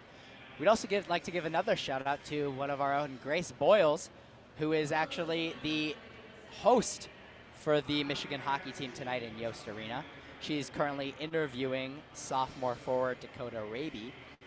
Raby getting the start alongside freshman Garrett Van Wy and fellow freshman Nolan Moyle. Jack Olmstead, in just his 4th career game for the Maize and Blue, who has not played too much this season, picking up a penalty that the Wolverines successfully killed off, allowing just 1 shot off a good save by Hayden Levine. Michigan had some quality chances, but it seems like Jack Berry, the Badger goaltender, saw a lot of the shots that came his way, making a lot of really good saves. Vanessa, what stuck out to you tonight so far? Honestly, I mentioned this a little bit during the game. Olmstead has been performing quite well. For his 4th game here in his college hockey career, he has been very impressive. I know he got a penalty, but you know, penalties happen. They happen to everyone. They're bound to happen at some point. And right now, there's 2 seconds left to kill on the penalty. So it's not like it was crucial for him to get a penalty. I also would like to call out both goalies. Both Berry and Levine are doing a good job because there has been a total of 17 shots here today in Yost, and both have done good. Both have done good. And now, I mean, I'm a little distracted though. We have some turkey bowling going on the ice. There is raw turkeys people are using as bowling balls to knock down some pins. I'm kind of confused about this game. I have to say, out of all the intermission entertainment, I don't even know what to call them, bits, whatever, activities. Yeah. This has to be one of the strangest. Hopefully those turkeys are put to good use sometime. Here's my friend, my fellow student section leader, Matt. He's going up and he falls dramatically and gets 0 pins. Typical Matt. Kind of made a fool of himself there. Well, that's what the boys always do in the student sections. They go and they are weird. I think it's a boys thing. But I actually once did an intermission show, and I was in my rain boots. And I recommend to everyone listening never to wear rain boots on the ice because they are heavy and slippery. And I was the first one out in my musical chair game. And I would like to say, I think I'm good at musical chairs when I'm not on ice. So I was thoroughly embarrassed that I was unsuccessful in my intermission 15 minutes of fame at Yost experience. And there is just over 10 minutes to go in this first intermission. Again, the score 0-0. Neither team has scored for either Wisconsin or Michigan. But certainly a lot of younger players allowing themselves to make a mark on this game early on. For Michigan, Garrett Van Wy playing very well defensively already with a couple of blocked shots and some good poke checks. We also have Jack Randall getting some playing time for Michigan, and Jack Olmstead in just his 4th game coming against a conference opponent in Wisconsin. Olmstead had the first penalty of his young Michigan career. Yeah, I mean, this whole team though, it's young. Michigan came in with, I think, 9 or 10 freshmen for this year. Compared to last year, there was only like 4 or 5. That's two times the amount of freshmen they had last year. And you got to get used to it, because even if you came from juniors, if you came the rare calamity of high school, which I don't think anyone came straight from high school, but juniors, maybe a lower level juniors or wherever, it's still a hard transition. It's different, it's faster paced. I would say it's a little more intense than juniors, but I've only seen about 10 or 12 junior games in my career. So it's just a whole kind of, not different playing field, but different experience where you're required to do different things as a player, and freshmen have to get used to that. We had our seniors last year, Calderon and Marodi. They were top-notch dogs because they had played juniors for a long time before they came to Michigan, and then when they came to Michigan, they transitioned very thoroughly and very well into college hockey experience. I think that these freshmen that we have, and even our sophomores, especially our redshirted sophomore Morgan, will be very good in the future for Michigan hockey, if not very good this year. I can't wait to see what the future holds, and it's good. It's good hockey here today, especially seeing these freshmen here performing. And the Zambonis have, in the meantime, taken the ice. 9 minutes to go until puck drop. The Wolverines will start this period shorthanded for just 2 seconds before Olmstead is allowed to take the ice yet again. On defense, the Nick and Nick line between Nick Blankenberg and Nick Boca have really come to play tonight. A lot of really good poke checks, good positioning. They've done a good job ensuring that Levine has been able to see all of the shots sent towards him tonight. Even laying down the body a couple times and asserting their physical presence here tonight. Quinn Hughes, the star of this Wolverines team, almost a really costly mistake in the middle of this first period. Quinn Hughes giving the puck away to the Badgers, and a missed shot by Mick Messner of Wisconsin, just going wide of the net. Had he hit the net, it probably would have been 1-0 in favor of Wisconsin, but the Wolverines certainly. It sure is loud in here with the, I kind of am struggling to hear you, and you're right next to me. So it's cool to see them actually being so much more successful than they were last year. I swear I was in that student section last year, very close to where everyone is now, and when second period came and ended, I could not really understand where they were going. It was something, but obviously this alumni band here today did not come to mess around, and they are here to perform, even if it is for a limited amount of children in Yost. But it is looking like almost a full arena today. I know that Alex and I cannot see what's under us, but a lot of turnout is here for Michigan hockey on this Black Friday. The Michigan hockey fans obviously are very loyal, do not care that Thanksgiving was to be out shopping right now. They want to be here watching Michigan hockey, and honestly, I think they made the good decision. I think a lot of the fans who made the trek out here to Ann Arbor for tonight's game will prefer seeing some of the fighting done on the ice instead of in the aisles today. But hopefully everyone, all of our listeners, have had a happy Thanksgiving weekend. Yesterday, certainly a great day to be with family and watch some football. But tonight, we're excited to be here watching some college hockey. Honestly, I'd rather watch hockey over football any day. Especially Michigan hockey is one of my favorite teams to watch, whether it's the players from last year, the players this year, or players in the future.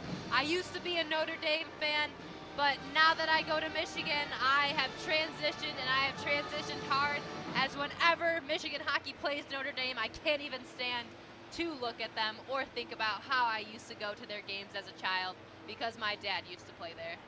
Vanessa, 2 weeks ago, the Michigan Wolverines played the Notre Dame Fighting Irish, and although they won the first matchup here at Yost, the second one was ugly. Don't even talk to me about that second game. I was here, and you know what? I said to myself first period, I said, wow, Michigan hockey is looking good. It was 1-1. Michigan hockey scored a second goal, but it was ruled as not a goal because it was offsides. And then, next thing you know, second period rolls around, and Notre Dame comes out, and they come out hard. And Michigan hockey is new team was out this period. Or not 1, not 2, not 3, but 4 goals in 1 period. It honestly might have been 5. At some point, I tried to stop paying attention because I was so disappointed, and I knew that in my family group chat after the game, my dad and my brothers would hit me with that text, did you see the hockey game tonight? Well, of course I saw the hockey game tonight, you guys. And then do I want to? It was a very disappointing game here at Yost, probably one of the worst games I've ever seen here in my year and a half here as a student. But we're moving on from that game. Michigan went 1-1 with Penn State, and they did win the previous game with Notre Dame, and hopefully with Wisconsin, Michigan can get a win and secure a better stance in the college hockey rankings. It's been a really up and down start to this 2018-2019 season for Michigan thus far. They split their opening series against a Vermont team. Oh, they lost to Vermont, excuse me. The series was between Vermont and Waterloo. They won against Waterloo but lost to Vermont, a team that many would consider to be far inferior to the Wolverines. The Wolverines also lost to the U.S. National Development Team. Ooh, I was here calling that game, and that was another one that I wasn't too happy to watch. Give or take, I will give it to the USHL team, or the USA USHL team. They're a great team. They have Quinn Hughes' younger brother, Jack Hughes. They have a lot of players who were all NHL bound, if not in the next year, in 2 years. It was very, very good team. But to lose 6-3 to a 18 and under team when Michigan hockey has only lost to them 3 times in the, I think, 16 years they played them, it was kind of a disappointing game to watch, and especially a disappointing game to announce. And so already, just the 3 games I've mentioned, the Michigan Wolverines lost twice. They split yet another series against Western Michigan, who is often near the bottom of the official rankings, which means that they're a fairly good hockey team in the top 20 of the country. Nonetheless, Michigan lost to them once at home. Certainly they look to avoid doing so in the future. They swept St. Lawrence at home, split Lake Superior State, again another series in which Michigan was hoping to sweep a team. They're playing a team that lots of splits far that worse than them. That should be sweeps, but again, it is only early in the season. I should not rely on anyone being so ready to come off of that Frozen Four run and just to be ready, because there is so many new players on this Michigan team. Michigan lost so many essential players. We cannot expect them to be the same team. We have to treat them as a different team with just as much respect and just as much loyalty, and that's what I'm going to do as a Michigan fan when I'm in a student section. But right now, I am waiting to see who is going to be the champion of the second period. Alex, what did you think about the first period? Who do you think was the better team? It's kind of hard with the score 0-0, but well, I'm going to ask you because you announced it really well, so tell me. I think Michigan certainly had a little bit of a leg up in Wisconsin. The first 10 minutes of the period, certainly Michigan seemed to dominate. Certainly Michigan. Really controlling the puck for a long periods of time. The shot scoreboard, 11-6 in Wolverines. Because both Michigan and Wisconsin have both had a pretty equal amount of good opportunities, really quality shots. Michigan having just some shots that, really easy saves on their penalty kill. They had, again, a shot on goal, which wasn't really a competitive shot, was just to buy some time. And Yeah, Wimborg had taken the puck all the way down. Yep. But certainly Michigan has done a little bit more. Again, I mentioned that penalty kill. Yes. Michigan doing a very good job on that penalty kill. Only one shot for the Badgers. The penalty kill, would you call it a penalty kill? There's still 2 seconds left. Oh, let's say they will have done a good penalty kill after these 2 seconds. I know, we can't Who jinx knows? them, Anything Alex. can happen in hockey. I know. But the Wolverines descend from their locker room here at Yost. They are now on the ice. Levine takes the net, this time the opposite net, as the teams switch sides for the second periods. We're about a minute away from puck drop. The second period will start here on 88.3 WCBN FM Ann Arbor. I am Alex Shee. I will again do play-by-play for the second period. I'm joined by Vanessa Litchard. At 9 o'clock, regardless of how much time is left in this period, unfortunately, we will have to end our on-air broadcast and turn it back to the 9 o'clock show here on WCBN. However, our game broadcast will continue on YouTube. If you're listening, loyal listeners, please, if you want to hear how this game ends, if you want to hear Alex and I give our opinions and talk some hockey, please continue to listen and go to YouTube to listen to that final third period, because I will be doing the play-by-play with Alex by my side, helping me and guiding me. And the buzzer sounds both sides already, although the Pastujov line started the first period for the Wolverines.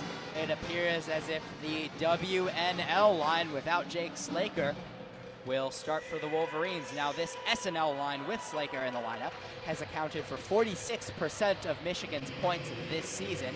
So generally, as that line goes, so does the Wolverines. One of the key cogs, Jake Slaker, did not dress for tonight's game. They will rely on Brendan Warren to fill his spot. I'm surprised it's this line that started and not the Pastujov brothers. We have Norris in the face-off right now. Let's see what he's got. And Norris wins it back for the Wolverines. The second period is underway. It's Quinn Hughes for Michigan. He doesn't see anything, passes it back to Ciccone. Ciccone, the captain for the Wolverines, passes to Norris, corrals it with his skate, and shoves it off to Hughes, who will backtrack a bit, and right back to Norris. Norris can't quite hold it all the way. Dumps it into the zone. Wisconsin right back, but couldn't find anything. Malone, so he sent it off. Michigan now. Lockwood takes it into the Michigan zone. Lockwood dispossessed by Johnson, and the Badgers have it. It's one-on-one. Quinn Hughes can't quite get there as the shot by Zimmer went a bit wide. Lockwood races down the ice to get the rebound. Lockwood cancels off the ice lane. Good hustle by him, but a really good job by Inamoto to use his body to keep the puck controlled by the Badgers. It's Zimmer now for Wisconsin, lifts it up and over the Michigan defense. They will have to retreat to get the puck back. It's Boca. Can't quite find Morris, so Morris just whacked at it back to Boca. And it's Morgan who shuttles it all the way down in the Michigan zone. Has Warren, who puts it behind the Badger net. Miller comes up with it. He has a man, Doogie, trying to make Boca miss. He did not. Doogie sends it deep. It's Gorniak. Gorniak. You know, really quick comment. You know, Doogie is 5'3", and again, I watched him when he was a USHL player. It's so impressive to see him go against tall guys like Boca and still just compete. I love it. I love the size, him using it almost to his advantage, and him still being a great player, even though in the NHL and in college hockey, you are expected to be, I feel like, 5'9" and higher. And the Badgers, the leading goal scorer, I must say. He has 7 goals so far in 2018. The Badgers have possession of the puck. They dump it into the Michigan zone. Chasing is Mersch, but he is met by Martin. Luke Martin working for it. Michigan can't quite get it. A shot by he fanned on it, and Michigan seems to have something going here. It's 2-on-2. Dakota Raby looks to use his speed. Can't get by Miller. Miller, certainly with the height and size advantage over Raby, steals the puck back. Emberson tries to lift it out, but it's stolen back by Van Wy. Van Wy looking for a man. Nobody's in the middle of the ice, so he gives it right back up to the Badgers. That's Mersch trying to work for it again, but Michigan somehow keeps it in. A shot by Luce, tipped by Raby. It's in front of the net. Van Wy whacks at it, can't get anything. The puck is frozen by Baker. Good job standing tall in net by Baker. as we get a stoppage of play. Barry? Baker with the, I believe it was Baker who was able to stop it for Wisconsin. That was good. Excuse me, that was Miller and not Baker. No. I mistook the 9 for an 8. Hey, that's fine. Excuse my noises that I make. It's just like I'm used to being always so loud in the student section and excited about the game. Norris wins it back. These boys play is just a lot. Hughes with a shot, gets through. Oh. The rebound save. It was Will Lockwood with a juicy rebound opportunity right there, but a glove save by Barry. It seems like Norris didn't get everything on the puck. Either he was trying to throw a changeup at Barry, but it didn't seem like he fully connected. Yeah, no. it didn't. It was like the shot was there, but it wasn't, again, a full connect. And now we got Wisconsin with the puck drop and the puck win. Looks like it was a fall. We cannot see up here, but looks like both players fell into the boards, but Wisconsin ended up with the puck. Oh, a hard shot, and that is a goal from number 12, Messner of Wisconsin. He shot it. It was blocked by Levine, but Levine didn't completely stop the puck, and it reflected off of his glove right back to Messner, and Messner top shelf sent it for a 1-0 lead over our Michigan Wolverines. And just a second under the 17-minute mark to go in this period, the Badgers strike first. That was a good goal. An initial save off of Hayden Levine, but no one was there for the Wolverines to get the rebound. Wisconsin putting it right back in the net to get the 1-0 lead. Levine certainly frustrated with that, but he can't do too much, although he did give up the rebound. But on a one-on-one opportunity like that with a close shot, you can't ask for too much more. Yeah, it was hard for Levine. It was hard for any goalie, especially I think Levine thought that he had that puck in his grasp, but he did not. And now that is a penalty on the play. Wisconsin is being sent to the box. Our very own captain, Peter Tisch, to the box. Now it is up to the Wolverines to get that PPG, or up to the Badgers to stop that power play goal from happening. We'll have to wait and see what these 2 minutes will bring us here at Yost. The face-off passed off. It looks like, I cannot see the corner, it looks like Wisconsin won. And it's Inamoto battling for the puck, but Michigan comes out of it. It's Pastujov trying to pass it along to Becker. Again, a scrum for the puck. And Michigan comes out of it again. Boca with the puck, dumps it deep, looks for Becker. Becker with 2 defensemen on here, tries to control the puck, slides it off to Pastujov. A shot in front of the net. Ooh. Won't go. He was almost too close to the goalie.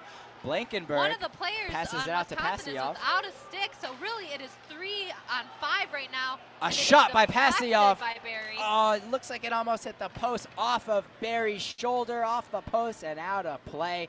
That was a nice hard shot by Pastujov, as Coach Mel Pearson elects to go with the second line here on the power play. And he'll send Norris right back out there. It's Josh Norris who leads the team in points so far, along with the freshman Jack Olmstead and Will Lockwood. Quinn Hughes and Joe Ciccone will be the defensive pairing. It's Norris. Can't quite win the faceoff. The Wolverines poke at it, and Lockwood comes out of it, passes it back to Ciccone. Doesn't go across to Hughes. It was a pass to Lockwood, but tipped out of the zone by Emberson of the Badgers. There is 1 minute and 13 seconds left to go on this power play. 16 minutes left to go in the second period. Wisconsin up 1-0. It'll be Norris again for the face-off. He wins it, and now Ciccone back to Norris. Norris looks around, finds Olmstead behind the net. Norris in the corner, up to Ciccone, across to Hughes. Hughes looks for a shot. He has a little bit of an opening. He's going to pass across ice to Norris, who was not ready, who passes it back to Ciccone. Ciccone to Hughes. Hughes. Olmstead a is defenseman on him. A the good net. backwards pass by Hughes to Ciccone. A shot by Norris. A good save by Barry. A push from one of the Wisconsin players on Olmstead because he is standing in front of the net. Puck there out of play. is 41 seconds left in this power play for the Wolverines. It is 15 and 27 minutes left in the second period. 1-0 is still the score with Wisconsin in the lead, and it is 17 shots for Michigan compared to Wisconsin's 9 shots. But Wisconsin, as I stated just a second ago, is in the lead with 1 goal. It'll be the Pastyovs again here for the Wolverines, along with Nick and Nick at the points, playing defense. Pastyov chased out of the circle. It'll be Becker now for Michigan. Becker can't get it, but Boca, good hustle to cancel out S. Michigan has the puck. Blankenberg can't find anyone, so he'll skate behind the net.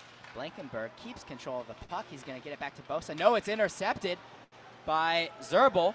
Zerbel dumps it into the Michigan goal zone. A good job by Zerbel. Michigan hockey's going to have to want to score and get the puck because Zerbel just outdid 2 of their players. And thank God now it is back in the Michigan hockey possession with Becker with a wide shot. The puck is behind the net in Wisconsin zone. They are going, fighting the back, ends in a Michigan possession. Becker shoots it again, deflects off one of Michigan's own players. And then now Wisconsin is back to full strength. It is an even 5-5 right now on the ice. We're waiting to see who's going to score next, whether it be Michigan or Wisconsin, but Wisconsin has the puck now. They're in their zone, skating towards the center. It is up with number 20, S. And Wisconsin gets the puck. Right back, they look to attack. Kalnuk dumps it into the Michigan zone. Loose chases it for the Wolverines. He comes up with it, passes it up for Morgan, who gets it out of the zone. It's Wimborg now with a little bit of space in front of him. Up the side, looked for the far pad, but it was gloved by Barry. A good save by the veteran goalie, and it'll be a face-off in the Michigan zone. Michigan with 7 shots so far in the second period. Again, the score is 1-0 Badgers with 14 minutes and 3 seconds to go in the second period here from Yost Arena.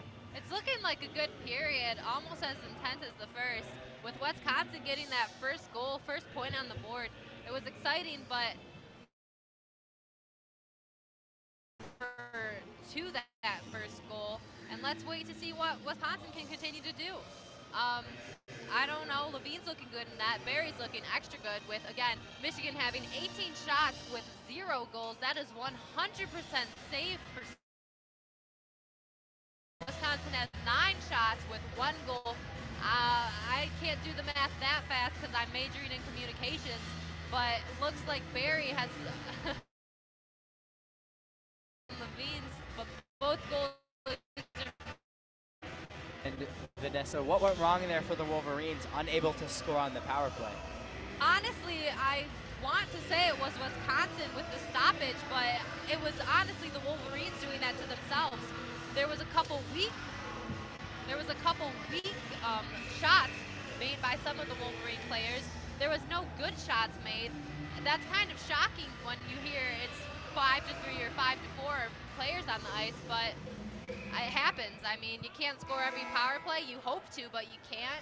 And that wasn't a power play meant for the Wolverines to be successful. Wisconsin did a good job with shutting it down. Well, the puck is dropped as play resumes. The one back by Van Wy. And now Wisconsin looks to attack. It's Zimmer across the ice to Malone. Malone makes a man miss. Into the net. A centering pass broken up. The puck went over the net, but right back into the hands of the Badgers. A shot blocked away by Luke Martin, and Luke Martin gets it out of the zone for Michigan. Looks for Raby, can't find him, and it's right back to the Badgers. Johnson gets tangled up by Van Wy. Michigan getting the puck right back, but it's stolen by Johnson. And Baker goes in, can't find anything. He cycles it back around behind the net right now. Luke Martin did a good job of tying him up. Gets the puck to Raby, and there'll be a stoppage of play. Yeah, the play is stopped. It was tough in the corners as it was in the first period. The puck is now about to be dropped in Michigan's zone. I think the call was a hand pass on Raby, but yeah. But Luke Martin did a very good job to recover and Wisconsin Badgers. Off and Doogie, I believe, facing off. It'll be Van Wy. Doogie again one of the smaller players on the ice, very reminiscent of a Marty St. Louis, especially with all his goal scoring. Raby now for the Wolverines wins it back to Martin. A good win by the winger.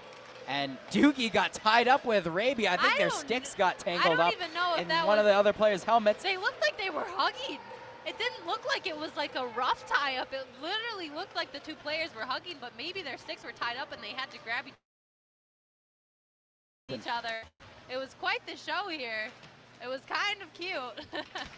Wisconsin now attacking with the puck. Hughes pokes it away, and Michigan can't quite get it out. Miller keeps it in. Okay. Miller, a shot went wide, allows Hughes to recapture possession of the puck, and now Hughes skates with it down the ice. Has Olmstead a bit far for him. Olmstead just slapped it forward right into the hands of the Badgers, but they dump it right back. They will look for a change. They get it partially, and Michigan will now look to go on the offensive. Olmstead has it in the Michigan zone. Drops it off to Lockwood. Lockwood in front of the net. He shoots. Saved by Barry. Lockwood tried to shoot it over his right shoulder. Could not get it to go. A nice save by the junior goalie as Wisconsin has it. It's Miller. Passes it up for Doogie. Can't quite handle it. And neither side gets a change. Hughes tried to push it forward, dispossessed. He goes back into defensive position. Hard hit by Will Lockwood. Oh, Lockwood, excuse me. Usually not one to lay down the body. Nonetheless, he did so right there. Lockwood gets the puck back at center ice, looks for Olmstead. Lockwood has it, dishes off to Norris. Norris, a shot, but it was too high, went over the net.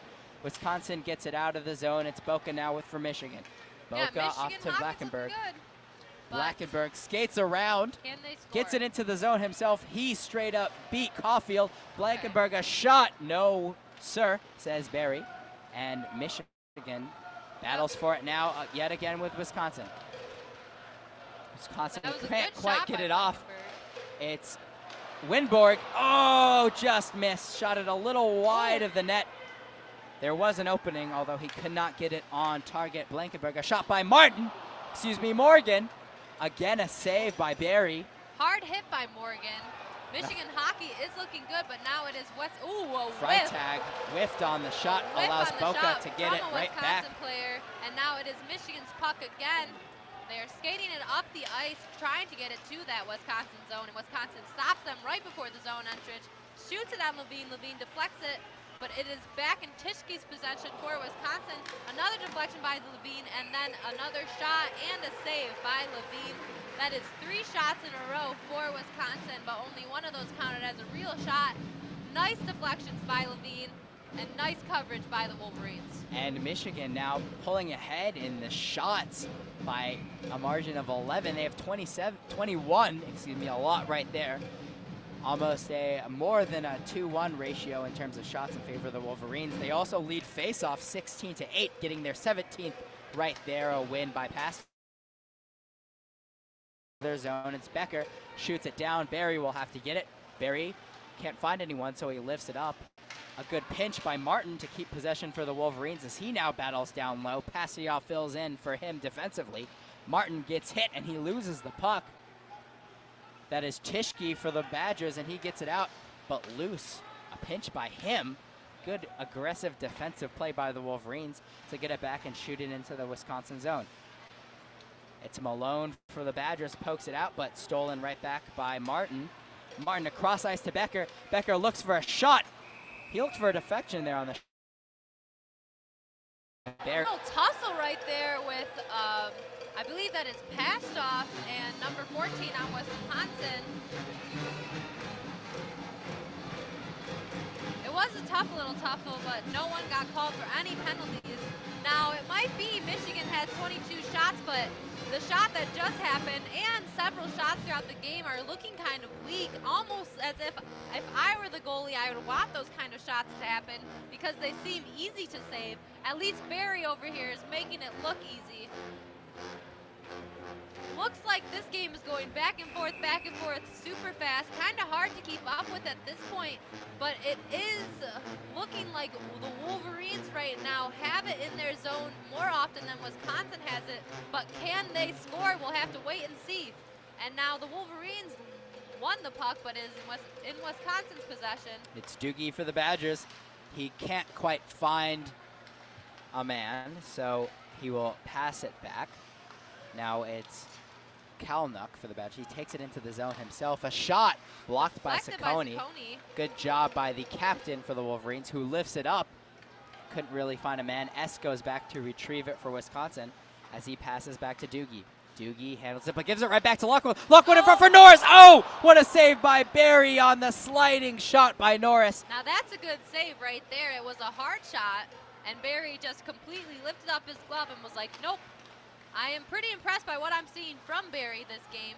But right now, Michigan has the puck. Can they get another shot? No, they cannot, because the Wisconsin took it away for the turnover.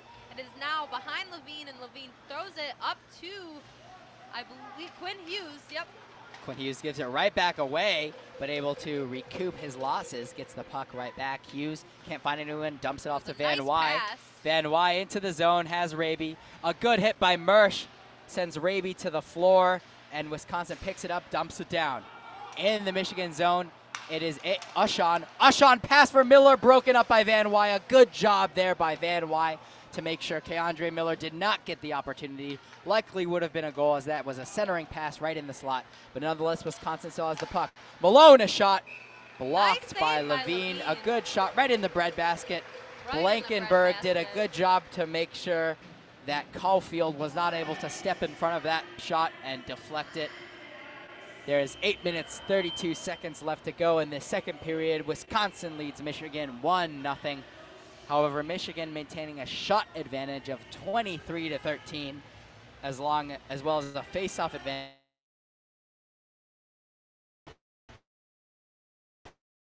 Young Green shining tonight in the face-off circle. Yes, he is sure looking good, Alex. I'm impressed by what I've seen so far in the face-off and even on the ice. I don't know what's going wrong for Michigan hockey, because nothing really is, but that one goal, I wouldn't even say that was any one player's fault, not even Levine's. I would say it was just an overall team wasn't there to get that deflected rebound. That happened, unfortunately. But can Michigan hockey come back from that 1-0 deficit? I don't know. By the way they're playing, it looks like they should score. But by the way Barry's playing, it looks like they're not going to score. Again, very impressed by the Wisconsin Badger goalie, Jack Barry, who is a junior and is an NHL free agent. Honestly, I'm kind of surprised that he's not guaranteed to the NHL team, but I will not be shocked when I see him in the NHL in a couple of years. And now the faceoff is in Michigan zone. Looks like it is won by Michigan, in Michigan's possession, with passed off. It's Winborg of the Wolverines up the side into the Badger zone. Can't find anything, so it dumps it down. Boca pinches up to get it. And Winborg cancels out the Wisconsin defender, but it goes right back to another Badger. Stolen now. A shot, not nearly enough force to get to the net as the Badgers get it back. But it's won back by Boca. Boca all the way down. Unusual for a defenseman. He tried to center it, but good awareness by Barry to jump on the puck before it could get to any Michigan player. And there will be a stoppage of play, and there will be a face-off in the Badger zone. 1-0 still the score. Michigan losing to the Badgers, trailing the Badgers after an early first period goal. Yet another save by Barry. Again, it is 24 shots to 13. For Michigan. That is a 100% save percentage for Barry. Looking good for his record.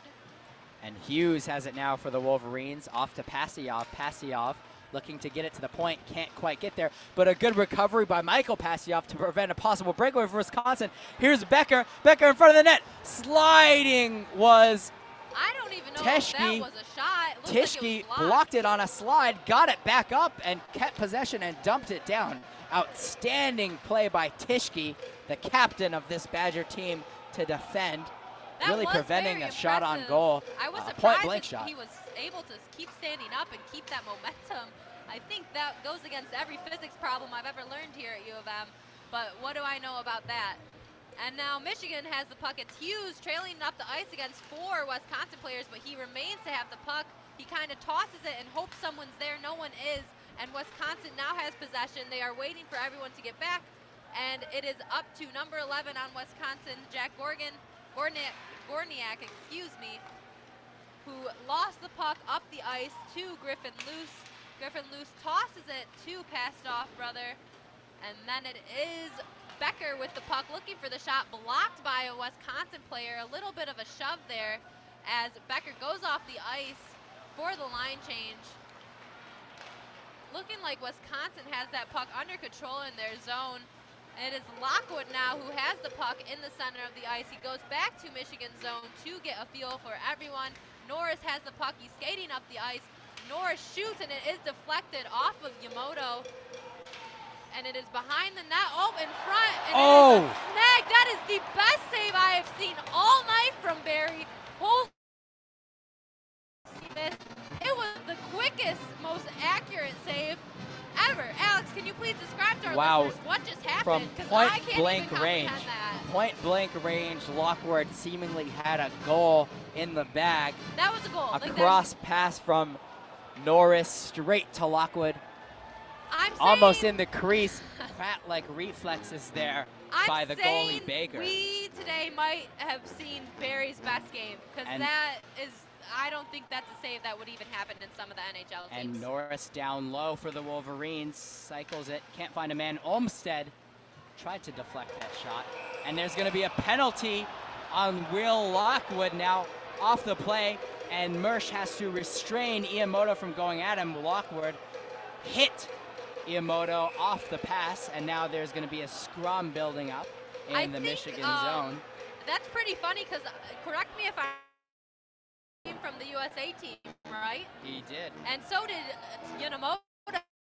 So ex-teammates going at it against each other. When Yamamoto got up, it really looked like he wanted to kill our own Lockwood, but was stopped by his teammates and the ref. Funny when you play on a team 2 years ago, and now today you're playing against each other, and apparently there is no flowery memories with that 2016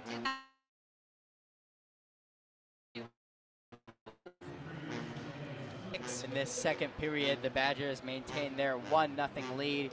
Once again, you're listening to 88.3 WCBN FM Ann Arbor. The time is 8:42. In just 18 minutes, we will have to go off air. However, our game broadcast will continue on YouTube. That is youtube.com/WCBN Sports.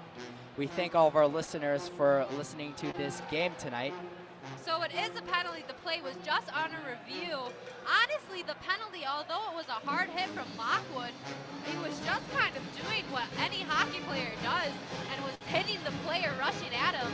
I don't know if it was the momentum that each of them had that made Yamamoto fall so hard, but he did fall hard. His body kind of twisted in this weird way. He got up and he's fine, and it was a hard hit, but I don't really see where this penalty is coming from besides the fact that he was on the ground and fell so hard.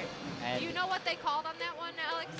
I'm not sure, but I think it was definitely slashing. It wasn't interference, I think, was the call. Interference. But Michigan goes on the penalty kill right now. They were successful in their first penalty kill in the previous period. So Wisconsin controls the puck down low. And it's going to be Kalnuk. A cross-ice pass centered. Gorniak couldn't quite complete the shot as Raby sticked it away. That one went out of play. Good positioning by Raby to break that one up. So far, so good on the success to beat it, but it was not. Would you consider what just happened a shot? Or would it was definitely a deflection. He shot it, but couldn't quite get it to the net. Sometimes it's hard to see who deflects what or where it goes or what happens. Hughes comes out of it. Hughes skates down the ice looking for a shorthanded opportunity. Hughes centers it for Warren, and it's going to be a penalty against Wisconsin. Fantastic job playmaking by Hughes. Turn nothing into something, and a hold is going to be the call as Warren was absolutely covered fully by number 2 of Wisconsin. That's Kalnuk. A poor job by the Wisconsin defense, having to back check, preventing a possible Michigan 2-on-1. And Hughes' speed certainly caused some troubles defensively for the Badgers, as it'll now be 4-on-4. Wolverines no longer on the penalty kill. They will get a power play as soon as this Wisconsin penalty power play ends. Yep, they'll have in about 1 minute and 40 24 seconds of a power play. Now I am going to look forward to seeing what team 4v4 will come out with either a stoppage or a goal. Hopefully Michigan can put one on the board, and hopefully Wisconsin can shut them down and or score. We'll have to wait and see what team does the better job with this penalty evening out. Right now, Michigan has the puck, though. It is in the zone. Hughes is fumbling it around, and he gets a loss. It's going to be a breakaway here. Breakaway from number 18 on Wisconsin. Good There's save by Levine. He had to come at it at a poor angle. Hughes working now. Hughes, oftentimes it's hard for him to get back in position as he looks to really push the puck, especially on a power play. But a good job by Levine.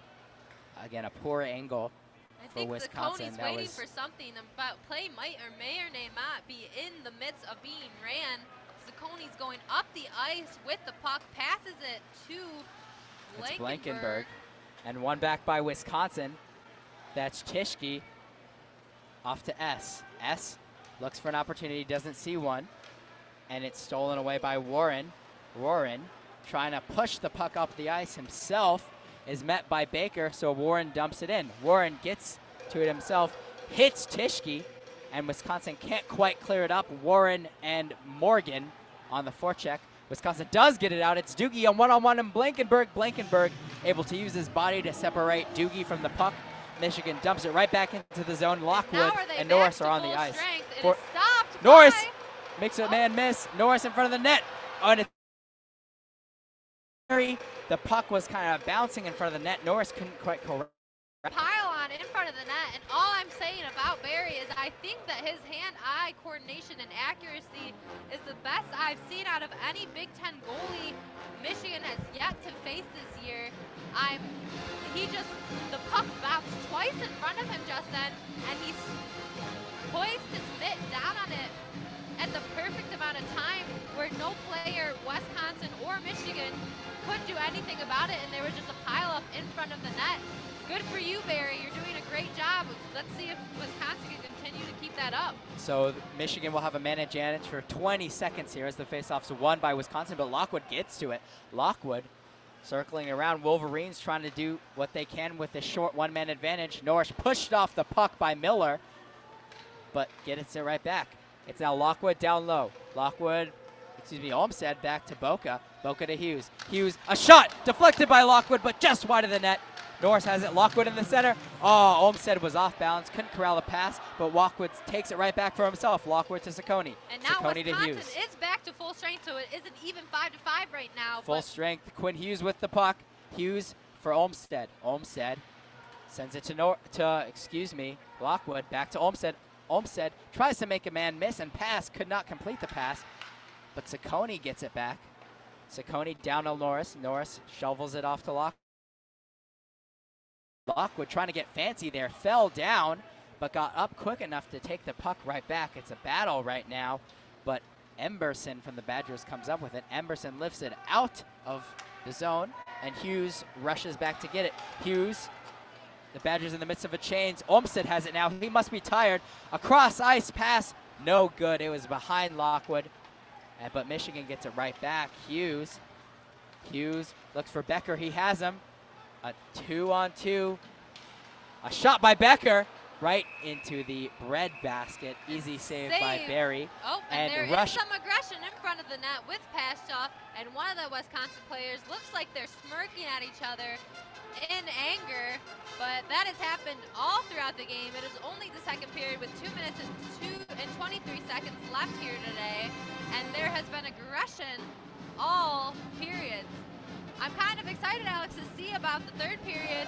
Hopefully no one gets kicked out if this aggression continues to grow. I don't know. What are you thinking about that? Well, certainly there was the scuffle between Inamoto and Lockwood after Lockwood had a little bit of an early hit off of him, off of the puck. And I think that's probably what carried over into this scuffle. Pastov crashing the net, and that's what the second line does. They've done a good job crashing the net, getting second chance opportunities, battling for pucks. They've been consistent in winning puck battles all season, but no penalties were called. The teams are both at even strength with 2 minutes and 23 seconds left to go in this second period. The Badgers lead the Wolverines 1-0 as the face-off will be in the Wisconsin zone. Nick Pastioff to take it from Michigan, but it's won by Freitag of the Badgers. They try and get it out of the zone, but Martin stops the puck. Martin passes it down to Pastioff. Nick Pastioff looks for his brother, can't find him. Pastioff only now retains possession of the puck. It's loose for the Wolverines. Loose, a shot! Was not deflected by anyone as it goes behind Barry. Martin tees up another shot. That one goes really high and out of play. Was that just yeah, that one must have been deflected by a Badger defender, probably Kalnuck, who got in there in front of the puck for Michigan, or for Wisconsin, excuse me, as the puck yet again stays in the Badger zone. It'll be Pastioff yet again to take it. He will take the face-off against Seamus Malone, the first-line center for Wisconsin. Malone versus Pastioff. The ref drops the puck, and it was a false start. Pastioff chased out of the zone. Becker to take the face-off now for Michigan.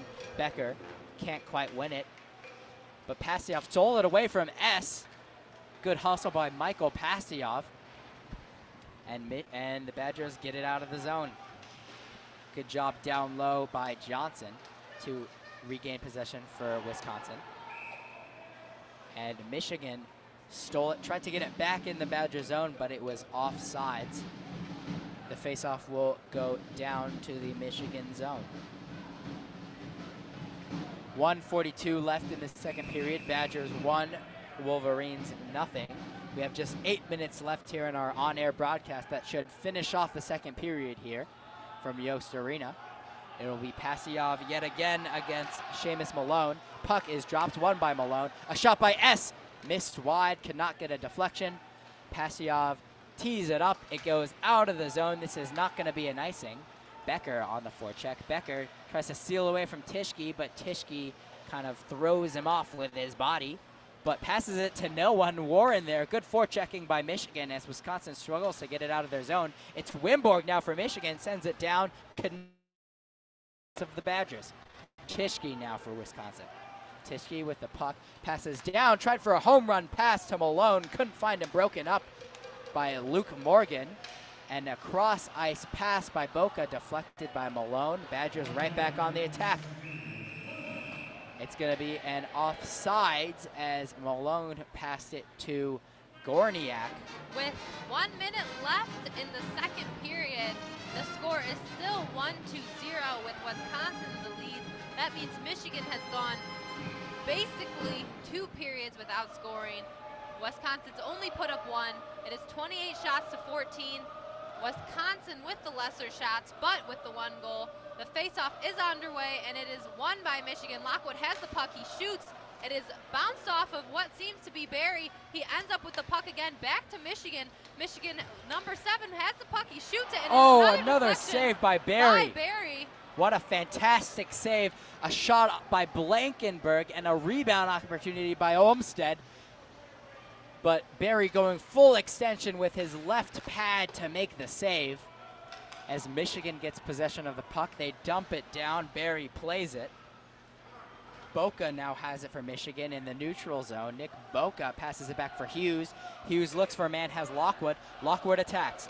Lockwood brings it into the zone, does a Gretzky turn, passes it right back to Hughes. Hughes down low to Norris. Norris, a shot from the side. Bad angle, did not go, but the rebound goes to Michigan. Hughes has it yet again from the point. Hughes, a shot, could not get a man to deflect it in. It goes all the way back to Saccone. Another shot saved by Barry. It's Olmsted. Shoots the puck as the period ends. A period afterwards, the period ends, but after a hit by Miller, the referee has to separate him as the second period comes to a close.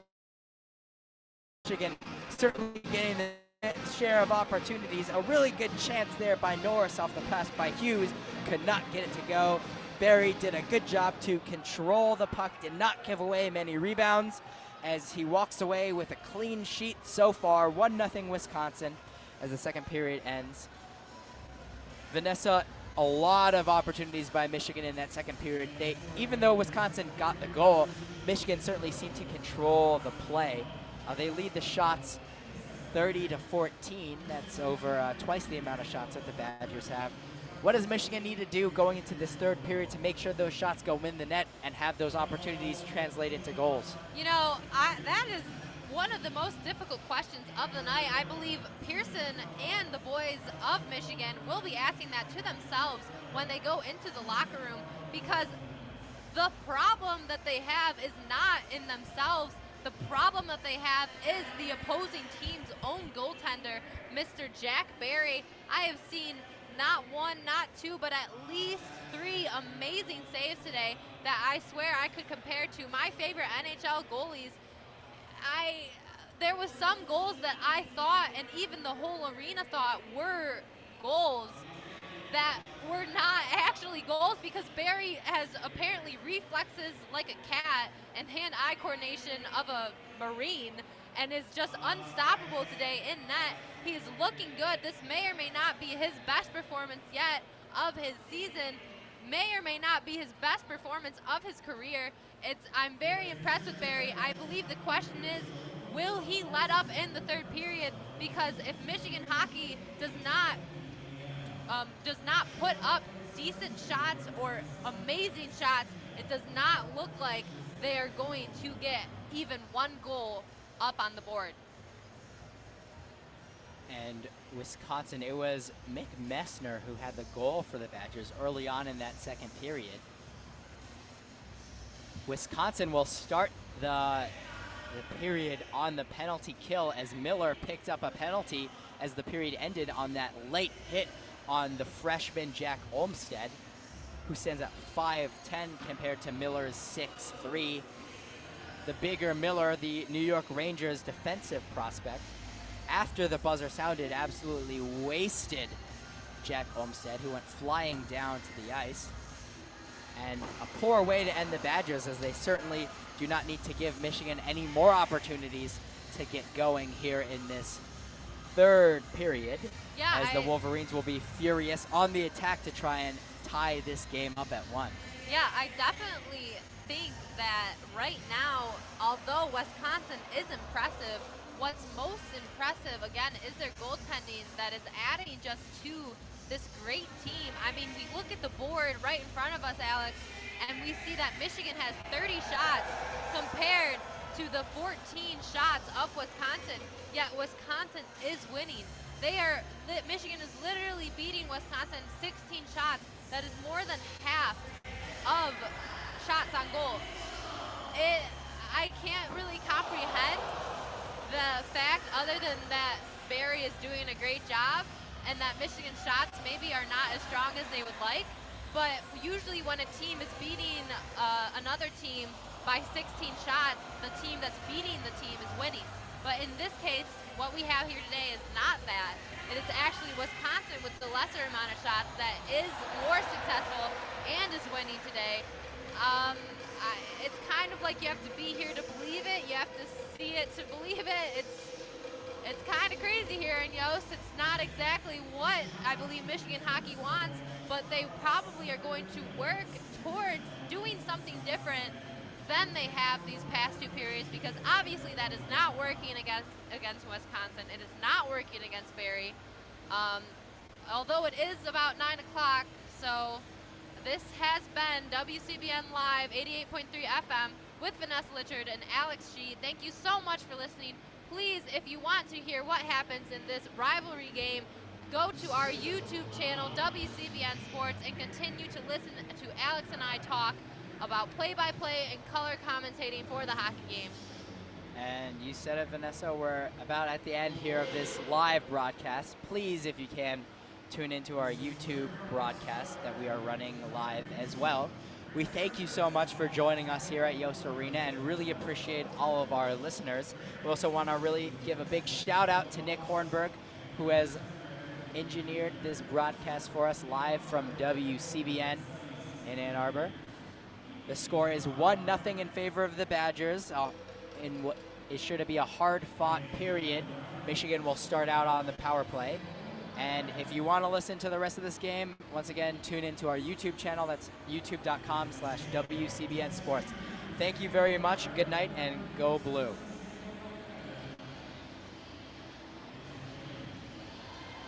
All right, for those of you We thank you for being loyal fans and keeping up with our broadcast here on YouTube.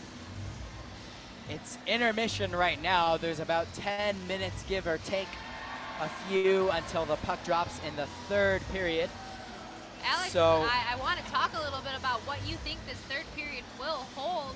I've said a lot about my excitement for this game and the rivalry of both teams playing back and forth, but I want to hear from you what you think about the Michigan dominating in shots but losing the actual game and the score. Well, Michigan, although the shots are 30-14 in favor of the Wolverines, that doesn't really tell the whole story, because Wisconsin has also had a lot of high-quality shots and opportunities. But in that second period, Michigan had at least 2 times where they had flurries of shots going in, really good opportunities. So although Michigan hasn't quite had 30 high-quality shots, they certainly have more than Wisconsin does at this point. Michigan has really controlled the puck for long periods of this game, really controlling the pace of play so far, really playing on their own terms and not Wisconsin's. So save that mental lapse by the Wolverines defense, allowing Wisconsin to get that second goal, or that first goal. I think Michigan has outplayed the Badgers at pretty much every step of this game. I would agree with you completely, Alex. So what do you think is that asset to why Michigan in hockey is not winning, even though, okay, they might not have 30 good shots, they're still out shooting them? I think a lot of it comes down to those second chance opportunities. Wisconsin's goal, the first save was made by Levine, but Messner able to clean up on that second chance opportunity off of the rebound. Michigan, while they've had a lot of really good chances in this game, there have been a lot of really good saves by Barry, and they're not just good saves simply because he flashed the leather a bit and made a good glove saves or was able to extend with his pads. He hasn't given up any big rebounds, and the one big rebound he gave up, Lockwood was not able to connect and get the goal. So you see those, let's give it 3 really great saves by Barry to not give up rebounds when there was a chance for a Wolverine to cash in. And then the one chance they did, it was a missed shot by Lockwood. He didn't get much on it. Yeah. So because of that, the one really great opportunity that the Badgers have had off the rebound, they've taken advantage of it, and that's why it's 1-0 so far. Vanessa, it's the intermission right now, so there's 7:53 to go until puck drop. So I think we're going to take a couple minute break here. We'll keep the natural microphones on, but stay tuned and thank you for listening to us. We'll be back in a few.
right, we are back from our little intermission. I am Alex Shee, and I'm joined by Vanessa Litchard. There's about 4 minutes until puck drop here at Yost Arena to start the third period. Wisconsin leads Michigan 1-0. However, Michigan will start the third period on a power play after Keandre Miller hit Jack Olmstead off the puck after the whistle was blown to end the second period. That was kind of a cheap play right there from wherever you believe, whether you're a Wisconsin or Michigan fan. There's just some rules that are unwritten in all sports, and that is one of them. The whistle was blown, the period was over, and the hit was hard. I mean, Olmstead's glove was off, and on the ice he was out, kind of like a light, if you will. And I don't know. I'm happy that there is a penalty that was called, and it wasn't just anything to let by. It was kind of surprising, though, to see that kind of unsportsmanlike play happen right as the period ended. I'm a little disappointed in that Wisconsin player, and I would be disappointed if that was a Michigan player too. But it does happen. The game is aggressive. It is intense. And it's bound to happen by someone at some point. And to review some of the fireworks that were set off in that second period, Will Lockwood of the Wolverines got sent off for a penalty after a hit to his former teammate, I might add, Tyler Inamoto. The two played together when they were on the U.S. national development team that plays in the USHL. Inamoto had to be restrained by one of his teammates after the hit by Lockwood. And then to end that period, you had Keandre Miller, the New York Rangers defensive prospect, hit Jack Olmstead after the buzzer, causing the officials to send him to the box to start this third period. So Michigan will start on a power play.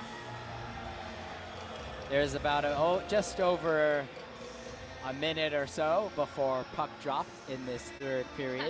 The player is about to take the ice. Who is homie in a neck brace on the big screen? I hope he's okay. That leads me to wonder a question that, Alex, we have not gotten the answer to. Why is Jake Slaker not dressing? I went upstairs during our quick intermission to get some water, saw some of the non-dressing players sitting there. Slaker was not one of them. I don't know if he was somewhere else or what, but I literally wanted to go ask one of the boys or Slaker himself, yo, why aren't you on the ice? Well, it seems to be hopefully just a healthy scratch tonight, but you think the Wolverines would kind of lean on a player like Slaker tonight, down 1-0 to Wisconsin, and Slaker being one of the key cogs in the top scoring line for Wolverines. Josh Norris has really shined in his act. Norris winning 11 out of his 16 face-off tries as the centerman on the top line for the Wolverines, absolutely dominating inside, really controlling the puck a lot and helping out Michigan move the puck into his offensive zone to create opportunities. Norris had a really good try off a good pass by Quinn Hughes. However, he was unable to cause a big rebound or score. It was a poor angle, but Norris did a good job of finding open ice. He's done a good job doing that this season, finding open ice, getting down low when the defensemen seem to peak up a little bit.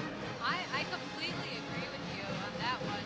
And another good thing about Michigan hockey this year is, I mean, their forwards, of course, I just think of last year, and their forwards last year were a bit stronger, but it is hard to say truly because I'm thinking of those forwards at the end of their season when they led the team to the Frozen Four. And now these forwards here today, they're looking good, and it's only the beginning of the season. So let's dropped here today to begin the third period. Michigan wins the faceoff. Michigan has the puck. They're skating it down the ice. Norris to Ciccone. It goes wide, but Ciccone manages to keep the puck. It is still in possession of Michigan, but there is a little fumble. Hughes has the puck, passes it to Norris. Norris is skating it down to the Badgers end.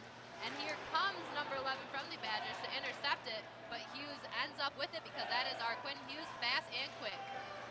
Hughes with the puck now for Michigan, gets it off to Will Lockwood. Lockwood met there by the Badgers, and a shot by Weisbach goes wide of the net. An opportunity to dump the puck into the net was played by, dump the puck into the zone was played by Levine, who passes it to Hughes. Norris to Lockwood, trying to make something happen, cannot. Norris passes it, tried to pass it back up to Saccone, but it was intercepted there by the Badgers. That was Caulfield with the play. Whenever you say Caulfield, I just think of Holden Caulfield and Catcher in the Rye. Exactly. I think that's why I'm struggling to remember the name with the number, because I only remember the name. And Boca looks for a long stretch pass to Passiov. Goes a little bit too far as the Badgers try to get possession. They can. They clear it out of the zone. Just 25 seconds left to go in this Michigan power play. The Badgers doing well so far. They have not allowed a single shot as Boca dumps it back in for Michigan. Chases does Passiov. Emberson got there first for the Badgers, was able to clear it all the way down as this penalty all but comes to an end. Michigan held to no shots on this power play. As the teams are now at full strength, Miller returns to the ice for the Badgers. A shot, oh, off the crossbar. Passiov shot it from just behind the circles. It was a great shot, but it was just a little too high as it knocked off the crossbar. Barry wasn't even ready for that one. I bet you he's there. It's a little bit off. But as the puck back in Michigan's zone, it's kind of Baker's flaunting it around. It's back to kick. Oh, it's in the center. And Baker gets tripped up a bit by Michigan. Good job using their body there by the Passiov brothers. Right in the thick of things together. Becker tries to clear it, but it's kept in by Kalnuk. A shot by Baker from the center of the ice goes wide of the net. Baker goes straight to the bench. And Boca battles down for the Wolverines. He gets it to Passiov. They get it out of the zone. Going back for the puck is Inamoto. Circles around his own net. And Inamoto takes it himself. Dumps it down to the zone. Played by Levine straight to Martin, who has trouble with it. Can't quite get it to loose cleanly, but Warren picks it up for Michigan. Right back to Martin. Luke Martin has Luke Morgan, and it's passed to the center. Here's Wimborg. Adam Wimborg gets hit. Ooh, a big hit by Miller. Yeah, get out of here to Wisconsin, says loose, because that was a hard hit into the Wisconsin bench almost. It was a, I don't know. I wouldn't even say it was a hit that was right, but I don't think that Wisconsin player meant to actually hit him into his bench. I think it was just a hit and he realized, oh crap, I didn't hit him against the boards. I hit him and nailed his body into the side. But hey, it happens in hockey, and there was no penalty called on the play. And it seems to be Wimberg is okay. So that's all that really matters. And the score remains 1-0 with 16:37 to go in the period. There have still been zero shots on goal in this period. Well, there was our first one, a long shot by Martin, nearly from his own red line. It's those Again, that'll count as a shot, and that'll count as a shot, but wasn't really a good opportunity for the Wolverines. You took the words from my mouth, Alex. It's those kind of shots that is the reason why Michigan is up so high against Wisconsin. But those shots aren't benefiting anybody. They're sure as heck not benefiting Michigan. So why are they happening? I think that's a question for Pearson to ask them tomorrow morning before their next game. Off the good job tying up by Van Wy. He tied up Zerbel on the faceoff. Raby stepping in to take the puck and a shot, but it was deflected high and out of play. Van Wy will go for the faceoff again against Zerbel of the Badgers. Van Wy, Moyle, and Raby on the ice for Michigan. Van Wy for the faceoff. Puck is dropped And Van Wy will be chased out of the zone. Yeah, what is going on from the audience? I'm kind of not able to see, but everyone is booing the Wisconsin player, it seems like, because of some aggression.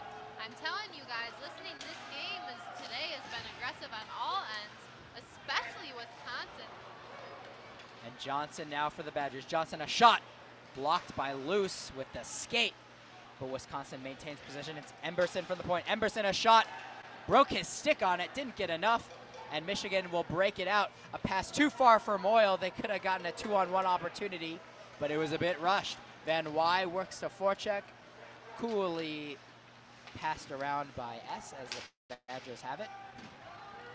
It will be Miller who steps up for the Badgers, dumps it into the Michigan zone. Baker can't quite get there in time, and Michigan gets it right back.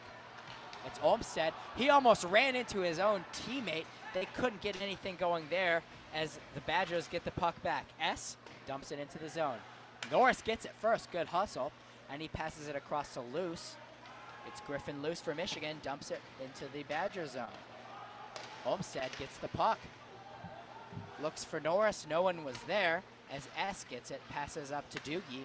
Lockwood gets it after Doogie couldn't handle it. Lockwood bobbled it. A shot was deflected high and out of play by Olmstead. As you see, the people behind the net are not on their phones. They're ready for pucks to be flying, even though there's a net right in front of them. Unlike some of the students in the student section who will sometimes be on their phone, I again warn everybody listening and everybody, this is my plea, please pay attention during a hockey game because pucks are flying and they can hit you and it will hurt. And it'll be Luke Morgan for the faceoff against with 15 number 25, minutes left. Mersch of the Badgers. Won by Mersch, and it's sent down into the Michigan zone by the Badgers. Battling for the puck are Morgan and Mersch, number 25 against number 25. And two sides are both hacking at the puck in the corner. The referee goes over to tell him to move the puck. It's won by the Badgers. They get out of it. Here's a shot saved by Hayden Levine, who was Inamoto, who took the shot for the Badgers. Just getting enough of it was Levine to steer the puck out of play, and both teams will go to the bench. It'll be a timeout, an official timeout here. What happened there, 4:41 Alex? to go in the game. With the 1-0. penalty call, was it? It was a penalty. It's on. Corner. They did call Hughes for the penalty there after he lost the puck in that scrum. He appeared to slash the Wisconsin player. It seemed like he was going for the puck, but they're going to call him on that. Hughes, certainly a player that plays with a lot of emotion, letting his emotions get the best of him right there, as Michigan will go back with a man. Wisconsin will have the man advantage. Michigan will be on the penalty kill after this official timeout. The Wolverines will get a chance to take a breather right here. It looks like they're going to send Nick Blankenberg and Nick Boca, who have done well tonight as a defensive pairing, to anchor this penalty kill for the Wolverines. They'll be joined by Norris and Lockwood, the two top players in the Michigan forward core tonight. Norris, who's been spectacular on faceoffs tonight, wins it against Doogie. Blankenberg gets there. Boca passes it to Norris, who gets it out of the zone. He'll take it himself. Yeah, Norris keeps the puck, kills a lot of time, passes it back to Boca. Boca to Blankenberg, and Blankenberg will send it all the way down. Good job to start this penalty kill for Michigan. Yeah, that is a good start to the penalty kill. And the Badgers have it. A long pass for Doogie, too far. It's going to be icing. That pass by Kalnuk, just a bit too far for Doogie. Had he passed it, it could have been a one-on. But instead, it will be an icing. The puck will be dropped in the Wisconsin zone. It'll be Van Wy to take the faceoff for Michigan. He will be joined by Raby on the penalty kill. And Wisconsin sends Baker to take this faceoff. Van Wy tied him up. Won by Michigan, a shot by Martin, save by Barry. That's Michigan's 33rd shot of the night. Easy save for Barry. No traffic in front of him, and the shot was right into his chest. He's not even breaking a sweat, it seems like, with shots like that. Just a complete and easy in the breadbasket, snag, left and right. Barry's ready for it. Van Wy wins the faceoff again for Michigan. Luke Martin's shot went wide. Couldn't get a deflection off of that. Raby steals the puck to Van Wy. Sends it, shoots just wide. Just left of the net. He had Barry right there. A good one-time shot by Van Wy. It is back behind the net, and Raby is fighting at least two Wisconsin players. Keep in mind, the boys for Michigan are trying to beat a penalty right now, but they are in the zone. But I spoke too soon because now it is back in Michigan's zone with Wisconsin. Looks like a tussle on the side. Bunch of red and white players torn up, and Wisconsin has the puck looking for a shot, deflected by one of Michigan's own sticks, and it is on the center. It is another tussle.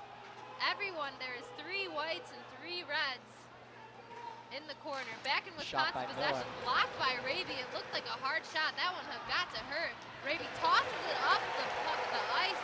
The puck is now with Barry. That was a great play by Raby.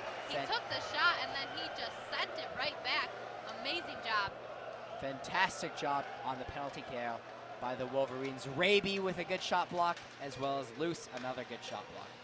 It's right the Badgers back have in it Michigan now. zone. Doogie blocked away by Boca and goes out of play. It'll be a face-off. Just 10 seconds to go on this penalty kill for the Wolverines.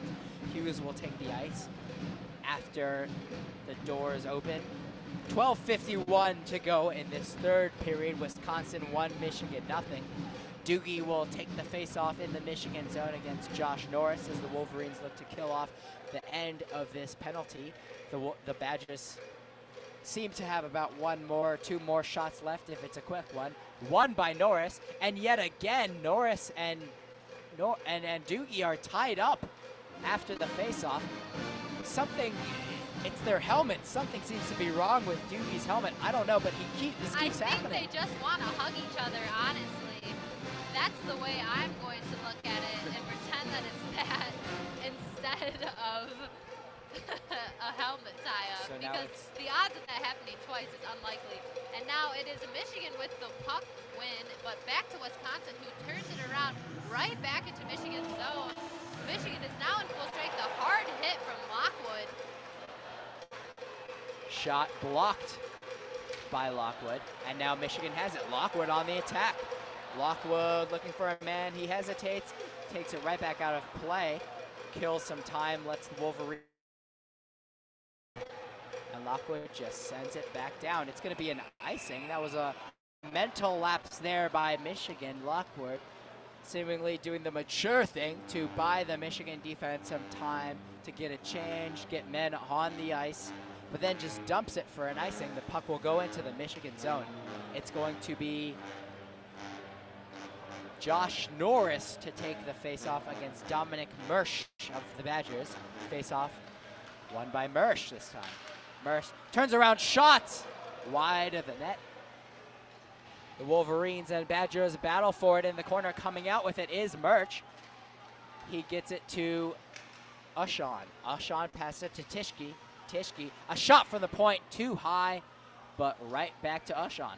Ushan down low to Caulfield. Caulfield fakes a pass to Tischke, now passes it along to Ushan. Ushan to S, a man on him. Kick it off, Lockwood has it, it's a 2-on-1 for Michigan. Oh, he passed it for Olmsted just too far.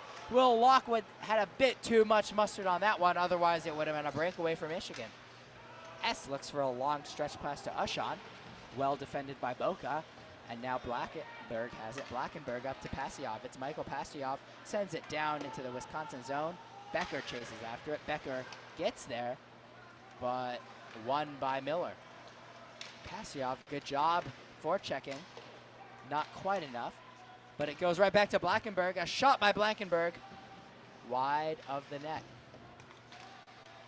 Wisconsin has it. It's Zerbel who gets it out of the zone. No, it's caught by Boca. Good job by Nick Boca. Boca drives down low around the net, can't find anyone, and can't get back to it in time to pass it to Blankenberg. The puck will go all the way down. It's going to be an icing on Wisconsin, as I believe that was Freitag who tried to get it out of the zone. And Michigan will have a face-off in the offensive zone. There's 11 minutes, well, 10 minutes and 49 seconds left today in the third period. Still room for Michigan to come back, and still room for Wisconsin to score more. It's looking good for both teams, though, as the momentum. It's a little worn down because, of course, everyone's tired as the third period usually goes. But both teams are still looking sharp. None of them look too lazy. The puck is thrown into the Michigan zone. Possession. Loose for Van Wy. A nice little pass to Moyle, breaking into the zone. Here's Raby. Raby in the middle. Oh, he could not find Moyle. Oh, that was so close. Play is still going on, however. Moyle battles for the puck behind the net, and it's won by Wisconsin. Malone gets it out of the zone.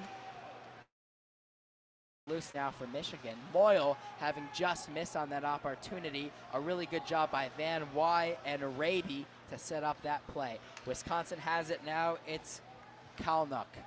Kalnuk waits, patient, looks for Wisconsin to make a change. They do. Kalnuk takes it up the ice himself. Kalnuk past the red line and into the Michigan zone on the left side. Takes a shot, goes wide, and Baker gets it for the Badgers. Baker working on him is Warren. Warren takes it down the ice himself. He has a play opportunity. Shot, it's a goal! It's a goal, Michigan! Michigan finally getting the goal off a rebound. They have tied the game. That was Adam Winborg off the rebound. That play happened because Brendan Warren took it down the ice himself. Shot, a really good shot off the side of the goalie. And finally, Michigan has a man there to bring home the rebound. The Wolverines have tied it. It's a Michigan goal from Adam Winborg. I was wondering what team was going to step up. Wisconsin with a goal or a shutdown goal. And it was our very own Michigan Wolverines here, bringing the score to be 1-1 now, tied up in the third period with about 9 minutes and 30 seconds left. And Warren now playing with Winborg and Morgan. They swapped it up a little bit, as Olmstead is now playing on that first line. The puck is a save by Levine. He doesn't know where it is. A second chance opportunity is denied by Michigan. That was Freitag who turned around and tried to shoot it in confusion. The players did not know where the puck was, but it was saved by Levine. And now the Badgers will have to try again. They dump it down into the zone, played by Levine, but it is Zerbal who has it now for the Badgers. He gets it back, and now it's Miller at the point. Miller, a shot wide of the net, no one there. Oh, the goal buzzer seems to have gone off mistakenly, and the puck is deflected out of play. I don't even feel nervous, but usually when that red light goes off behind Levine, some kind of trigger goes inside me, but I'm happy to see that everyone knows that that was a grand mistake. There will be a stoppage of play now, an official timeout. But great job by Brendan Warren after good defense by the Wolverines. Warren skated with it the length of the ice up the left-hand side. Barry corralled the rebound, stopped the puck, but Winborg, was right there for Michigan, knocking on the doorstep. Right there, buried the rebound opportunity, and Michigan has tied this game up at 1. It definitely woke me up and made me even more excited to be here, to see Michigan put up a point on the board, and to see Winborg get his very first goal this season. So exciting, because I do believe that he is a senior, but correct me if I'm wrong, he might be a junior. All I know is the hockey poster I have in my room of the 5 seniors and juniors has him on it, so I don't know for sure which one he is, but he is one of them. So good for you, Winborg. You got your first goal. And Winborg, a junior from Stockholm, Sweden, his first goal of the season. And that third line now really stepping up. Winborg, Morgan, and Brendan Warren. who has moved down from that first line. It's no longer the W and L line. It is now the O and L line with Jack Olmstead playing alongside Lockwood.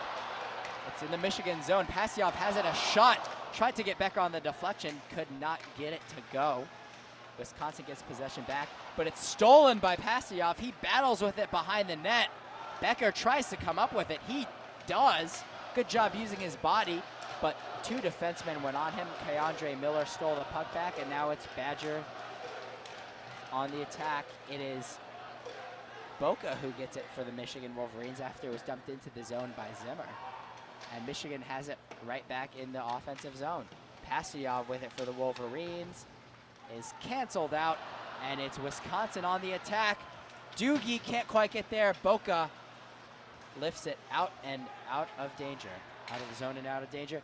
Here is Kalnuk for the Badgers. Kalnuk, a long pass to Doogie. He dumps it into the zone. Chasing is loose. He'll get there first. Lockwood for Michigan now has it. Has an open man. Here's Luke Martin up the right side of the ice. Deflected by Doogie and right back to the Badgers. Here's Inamoto to Luce. Luce intercepted that pass across to Martin, who sends it into the zone. It's Olmstead who chases the puck, can't get there. Lockwood does, however. Lockwood shovels it to Olmstead, who throws it around the net. No one was there. The Badgers get it back. Battling for it as Norsey comes out with it. Across to Martin. Martin has a shot. Looked like a deflection chance that went wide. Could not find anyone. It's now Kalnuk who has it in front of his own net. Dumps it out of the zone to safety. Doogie couldn't get it, but it goes all the way back, and Luce will chase and gets there first. Luce, and the Badgers will change. Luce still has the puck, patiently waiting for a play to open up. He has Olmstead, but it's sticked away by the captain, Tischke, and Michigan will have to go back and get it again. Here's Luke Martin. Luke Martin tried to clear it, but it went off of Luce's head. It's now Usham with a shot. Got it right back after it hit the Wolverine in the head, but could not get it to go. It was blocked and is now cleared all the way down. It's not going to be an icing, but the Wolverines do get a change. It's Tischke for the Badgers. Tischke dumps it right back off to S. S dances around, right back to Tischke. Tischke passes it down for Zerbel. He'll dump it into the zone. Hughes gets it for Michigan. Hughes turns the corner and is off to the races. Hughes to center ice, passes it all the way across to Moyle. Good pass. Moyle can't quite control it, but it's run back by Hughes. Hughes passes it to Raby. He missed the shot. Raby fanned on the shot. The Badgers get possession. Blocked and a by good job. Morgan blocked the pass by Emberson to get it right back into the Wisconsin zone. Raby tries to get it, but it is won by Miller. Raby gets it back again. It's one-on-one. Moyle shoots. Saved by Boyle. Oh, Nolan Moyle was all alone on Barry, but Barry stopped him and stoned him cold. Does not seem to be Moyle's night tonight, as he's had two opportunities to get a really good shot on net and has just not been able to score. But I will not say that it is all Moyle's fault. We have to give it to Barry that he is having a very great night in net. And that was a really good job forechecking by Luke Morgan, who made the initial breakup of the breakout pass. Morgan was able to get it to Raby, who then made a nice pass to find Moyle, who was all alone on the goaltender but could not finish up. Tried to deke him to the left, but Barry stayed calm and patient, able to make the big save. His team in this game, keep it tied up. Off the face-off, a shot by Warren. Could not get it to go. That went out of 5:15 left to 5:13, excuse me, left to go in this third period. The game is tied 1-1. Michigan thus far has outplayed the Badgers, holding a 36-16 advantage in the shot department. Warren will go for the face-off again. Looks like they might go into overtime, but knock on wood would I say that for each and every team, because it looks like both of them want it equally. They're both playing aggressive. They're both playing their best game, and I don't know what team's going to pull through. We'll have to wait and see as this game continues on with 5 minutes left. and maybe even more. The Pastyov line is out there for Michigan. Michael Pastyov can't quite win it back, but his brother gets it out of the scrum, shoots, but was deflected away by Barry. Now Kalnuk has it for the Badgers, who tries to get it out of the zone, sticked away by Pastyov back deep behind Levine. Boca has it now. He is met by Emberson. And there is a stalemate here in the neutral zone as the Badgers dump it deep into the Michigan zone. Blankenberg chasing it, gets there first, and Michigan gets it in the transition game here. Can't get anything as the pass between the two Pastyovs was broken up. The Badgers have the puck now. It's going to be a 3-on-2 into the Michigan zone. Baker has Gorniak, a save by Levine. Gorniak couldn't quite get it where he wanted it to. An easy save for Levine as the score remains knotted up at 1 apiece. Looks like they are all going to their benches for a little fix-up of the ice. We have Levine over there relaxing. We have Barry over there relaxing. Looks like everyone's a little bit. Hopefully we can see Michigan pull through and get another goal, or Wisconsin pull through and get another goal. It depends on what team really wants it and what opportunities are brought forth in the next 4 minutes and 22 seconds left of the third period. All it takes is one mistake, one bad play, one mess up for a goal to happen, as we've seen earlier with Hayden Levine giving up that rebound, and with one of the defensive players, I do not remember who, giving up Wittenberg the opportunity to get that rebound as well. And there is 4:22 left to go in this third period of play. 1-1 is the score. It'll be Baker against Norris for the face-off in the Michigan zone. One back by Norris, and Hughes has it now. He pushes it up the ice. Hughes to Warren on the side. Good defensive play there by Gorniak to get it away. However, the Wolverines regain possession. It's who whiffs on it, but then passes it to Lockwood. Almost got lit up there. He's lucky he didn't. Hughes got it back, and Norris right back to Zacconi. The Wolverines will regroup. Quinn Hughes gets around Ushan and takes it into the Badger zone. A shot by Hughes gets deflected up and into the netting. The face-off will stay in the Badger zone. And there is now 3 minutes and 50 seconds left in this period. It's looking like it'll go into overtime. Knock on wood when I say that, but we'll have to wait and see. Michigan is still, again, dominating in shots. Give or take, some of them may or may not be qualified shots. So 36 shots for Michigan to 17 to Wisconsin, and Michigan had the face-off and won. It is now in the center ice under Michigan's possession. Quinn Hughes has the puck. He has it, he's fumbling around, passes Zacconi. Zacconi shoots it up the ice and hopes to get it, but misses. Center Barry does not receive it, and it's back to Zacconi, back to Hughes. Randall has, nope. The puck is off-centered behind the Wisconsin net. There's a little tussle for it between some red shirts and white, and it ends up in Wisconsin's possession. Back to Michigan. Now Morgan has the puck. He passes to the center and hopes for a shot, but it looks like our own Michigan player was dominated by some of the red that are guarding the net right now. They passed it behind the net. Winborg can't quite get it, and now Wisconsin attempts to regain possession. It's Morgan battling for it in the corner, but Wisconsin comes out of it.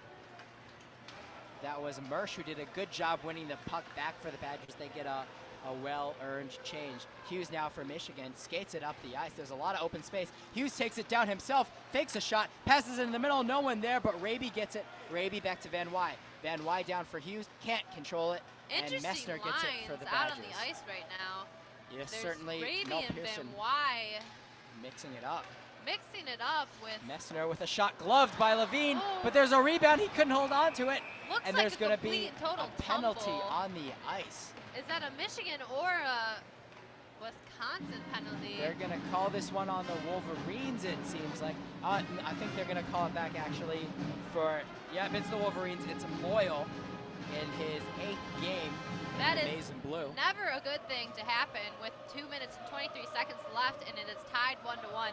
You never want to give out a power play, but unfortunately they did. So the Wolverines are going to have to learn from it and continue to do what they've been doing all game and stop this power play. Really quickly before the play starts, the alumni band is still going and they're still doing great. The play has started though, and Michigan won the face-off. The puck goes out of bounds, bounces off of Wisconsin's bench back to Barry, and the play is called for the puck back to be in Michigan's zone, which is not what Michigan hockey needed right now. And there appears to be some trouble with the clock as they get this sorted out. The face-off will be between Doogie and Josh Norris for the Wolverines. Once again, Norris has been outstanding in the face-off dot tonight. He has won 6 out of his 22 attempts. Michigan as a whole has won 39 compared to just 17 for the Badgers, and they have outshot them by 20. Michigan has dominated this third period, leveling equal with a Adam Winborg goal off the rebound after a good play was created by Brendan Warren. Adam Winborg, again, happy to see a player who normally isn't one of those top scorers get a goal, especially in such a game as this. And the puck is dropped. Looks like they're gonna call Doogie out of the circle. A false start in here. It'll be Baker now for the Badgers against Norris. Puck is dropped, one back by Norris again, and they're gonna call that dead once more. Wow, the referee's really holding a tight control over this game, not letting anything by them. They're gonna do this one again as both sides jumped a little early apparently, and it's won back again by Michigan. And it's stolen by Doogie. Doogie back to Caulfield at the point, and it's now Kalnuk. Kalnuk to Doogie. Kalnuk fakes a shot from up top, but keeps possession. Kalnuk waits for man. A shot, could not get anything deflected, blocked by Lockwood, and Michigan gets it out of the zone, but it's right back at it are the Badgers. Kalnuk, but he's gonna skate this one back and wait for something to develop. Kalnuk, the Badgers regroup. Kalnuk takes it up to center ice, drops it off for Baker. Baker across ice, coming down is Caulfield, but it was offsides. Potentially a good pass there by Baker, but just a little bit too late as the body got there before the puck. It'll be offsides and it'll be a neutral zone face-off. 1 minute and 44 seconds left in this period. 1 minute 22 seconds left in this power play for the Badgers. It is Nolan Moyle as Raby and try to end this penalty, kill off this penalty for the Wolverines. It's won by the Badgers, and they will take it back and regroup as they look to re-enter the zone. It's Kalnuk along with Miller at the point for the Badgers. Malone has it now. Stolen by Blackenberg, but Johnson is able to get it back for the Badgers. He sends it down. It's Kalnuk to Zimmer. Zimmer couldn't quite control the puck. A big hit on Blankenberg. The fans want a penalty. I think that was just a clean, hard hit. And it's Kalnuk who controls it now for the Badgers, skating around the zone, taking his time, passes it to Miller. Miller, a shot, saved by Levine, could not get the rebound. And Johnson could not get the rebound. The Wolverines dump it out. There's 35 seconds left to go in the penalty. 1 minute left to go in regulation as the Badgers regroup and enter the zone. It's Miller. He lost control of the puck. Hughes couldn't get it, but won back by Winborg. Back to Hughes, and they get it out of the zone. 15 seconds left to go in the penalty. Badgers on the power play. Just 10 more seconds left. The Wolverines trying to kill it off for the third time tonight. They're 2 for 2 so far in the penalty kill. The Badgers enter the zone, lose control. Luke Morgan gets it out, and the penalty has been killed off. The teams are at full strength. Moyle goes straight to the bench, and the Wolverines send Lockwood and Norris onto the ice along with Warren. A shot by Tischke is wide as Warren tries to get there for the Wolverine. He cancels out the Badger player. It's Emberson for the Badgers. A shot blocked by Saccone. Warren off to Hughes. And the buzzer sounds. We are tied after regulation. This one's going to overtime. 1-1 is the score. Michigan outplaying the Badgers in the third period, tying the game. But nonetheless, we are going to overtime here at Yost Arena. Yeah, I've only ever been to, I think it was 1 went into overtime. All I know is that I hope the boys on both teams are able to catch their breath for a minute. Hockey's such a tiring sport. I'm tired right now of having talked for a long time. I can only imagine the actual players who are physically and exertingly using their force to play. That everyone's okay. The aggression going on from both teams. The hits have been. Luckily, we haven't had any serious injuries or had to have any whistles blown for people being taken off the ice.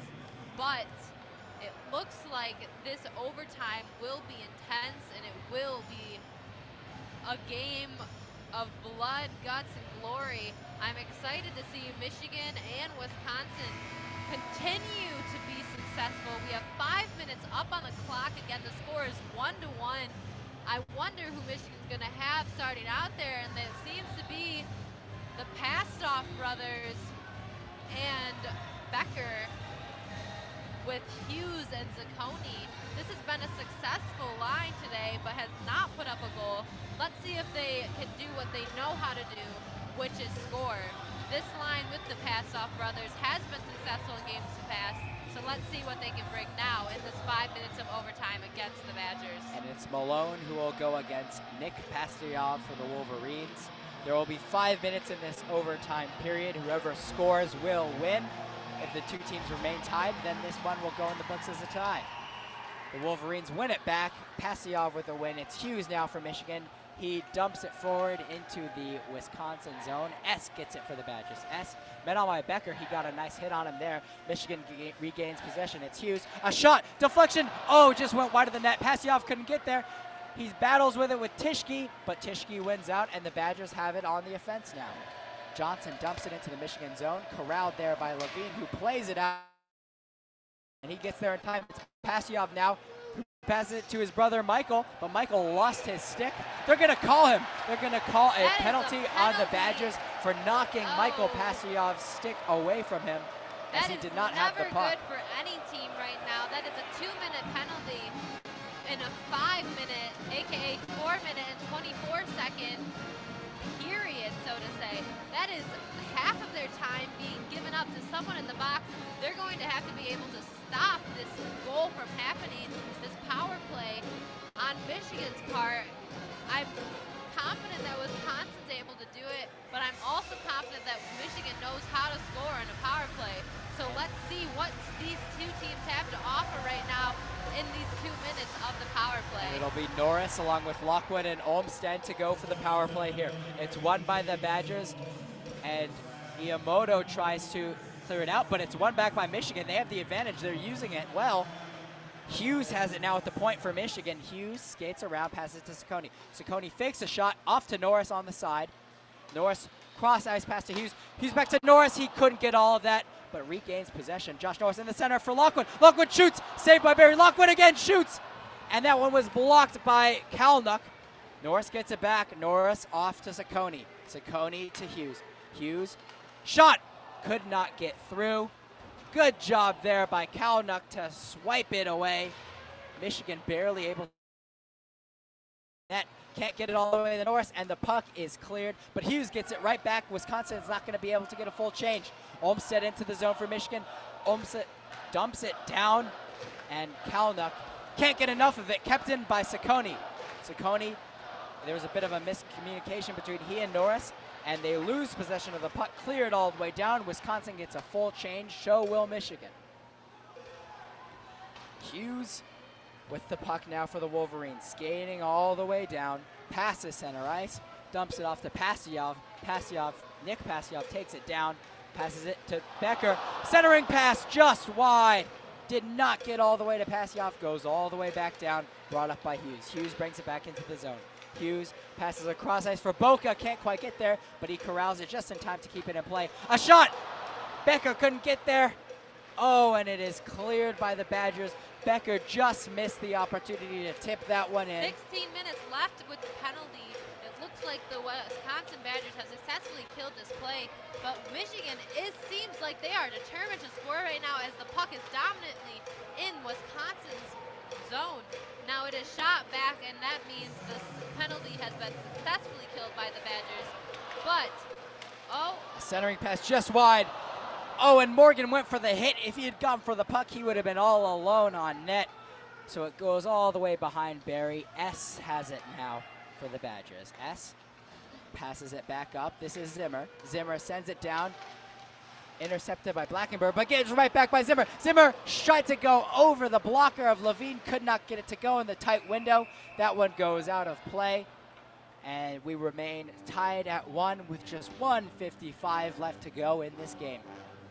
The alumni band is still going in overtime. I will never be able to express how thoroughly impressed I am with this band.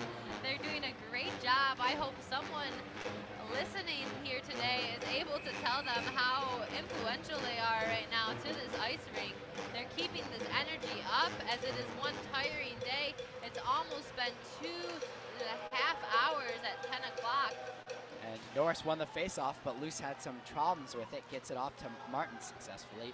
Lockwood enters the zone for the Wolverines.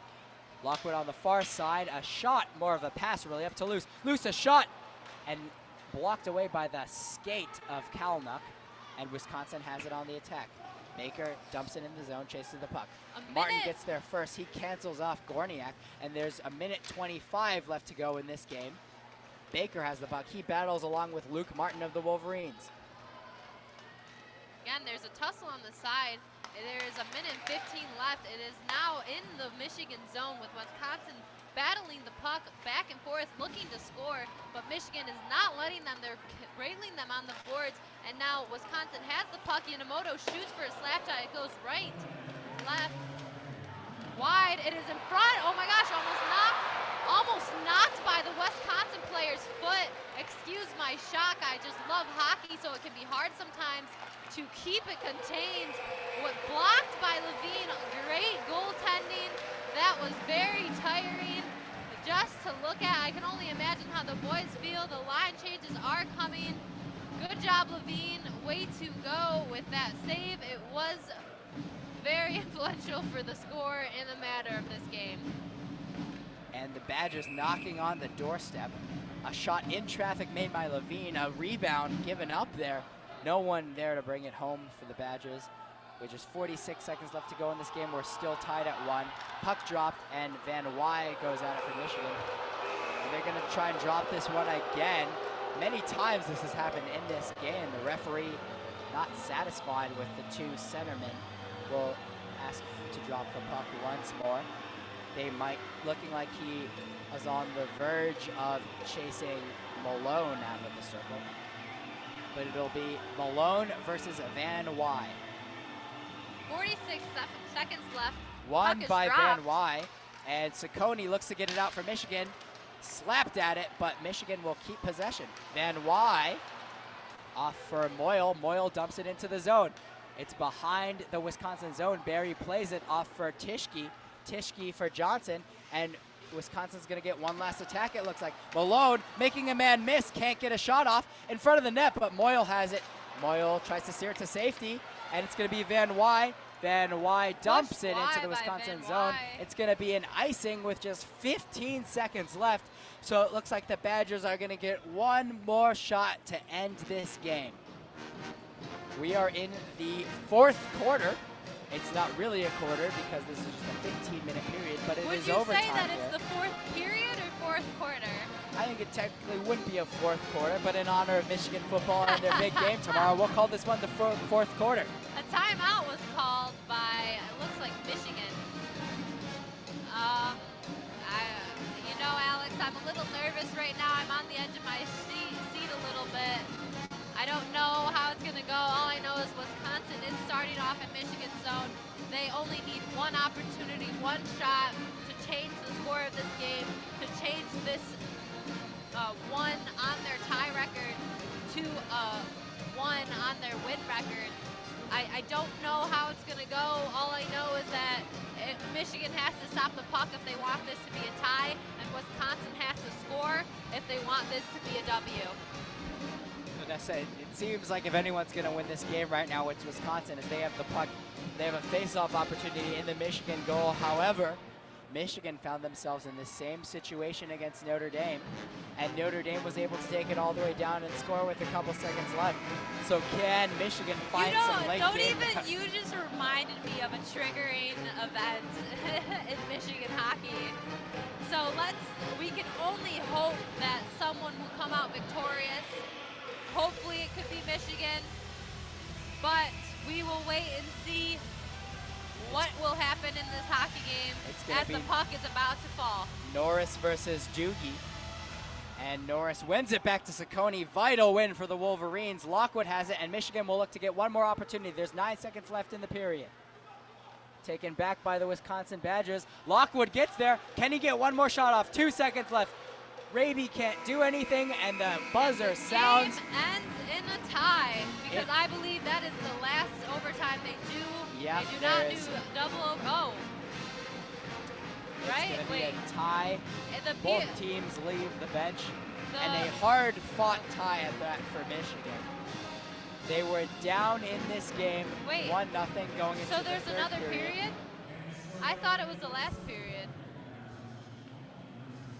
It looks like there is another period, but from what I remember last year, there's only one. I might be mistaken and find it too.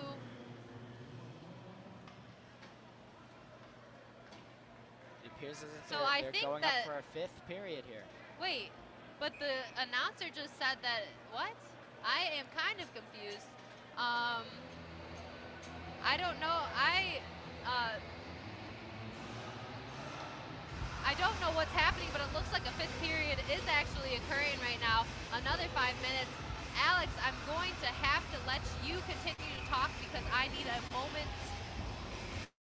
I think that in conference play, they will play multiple periods until there is a winner.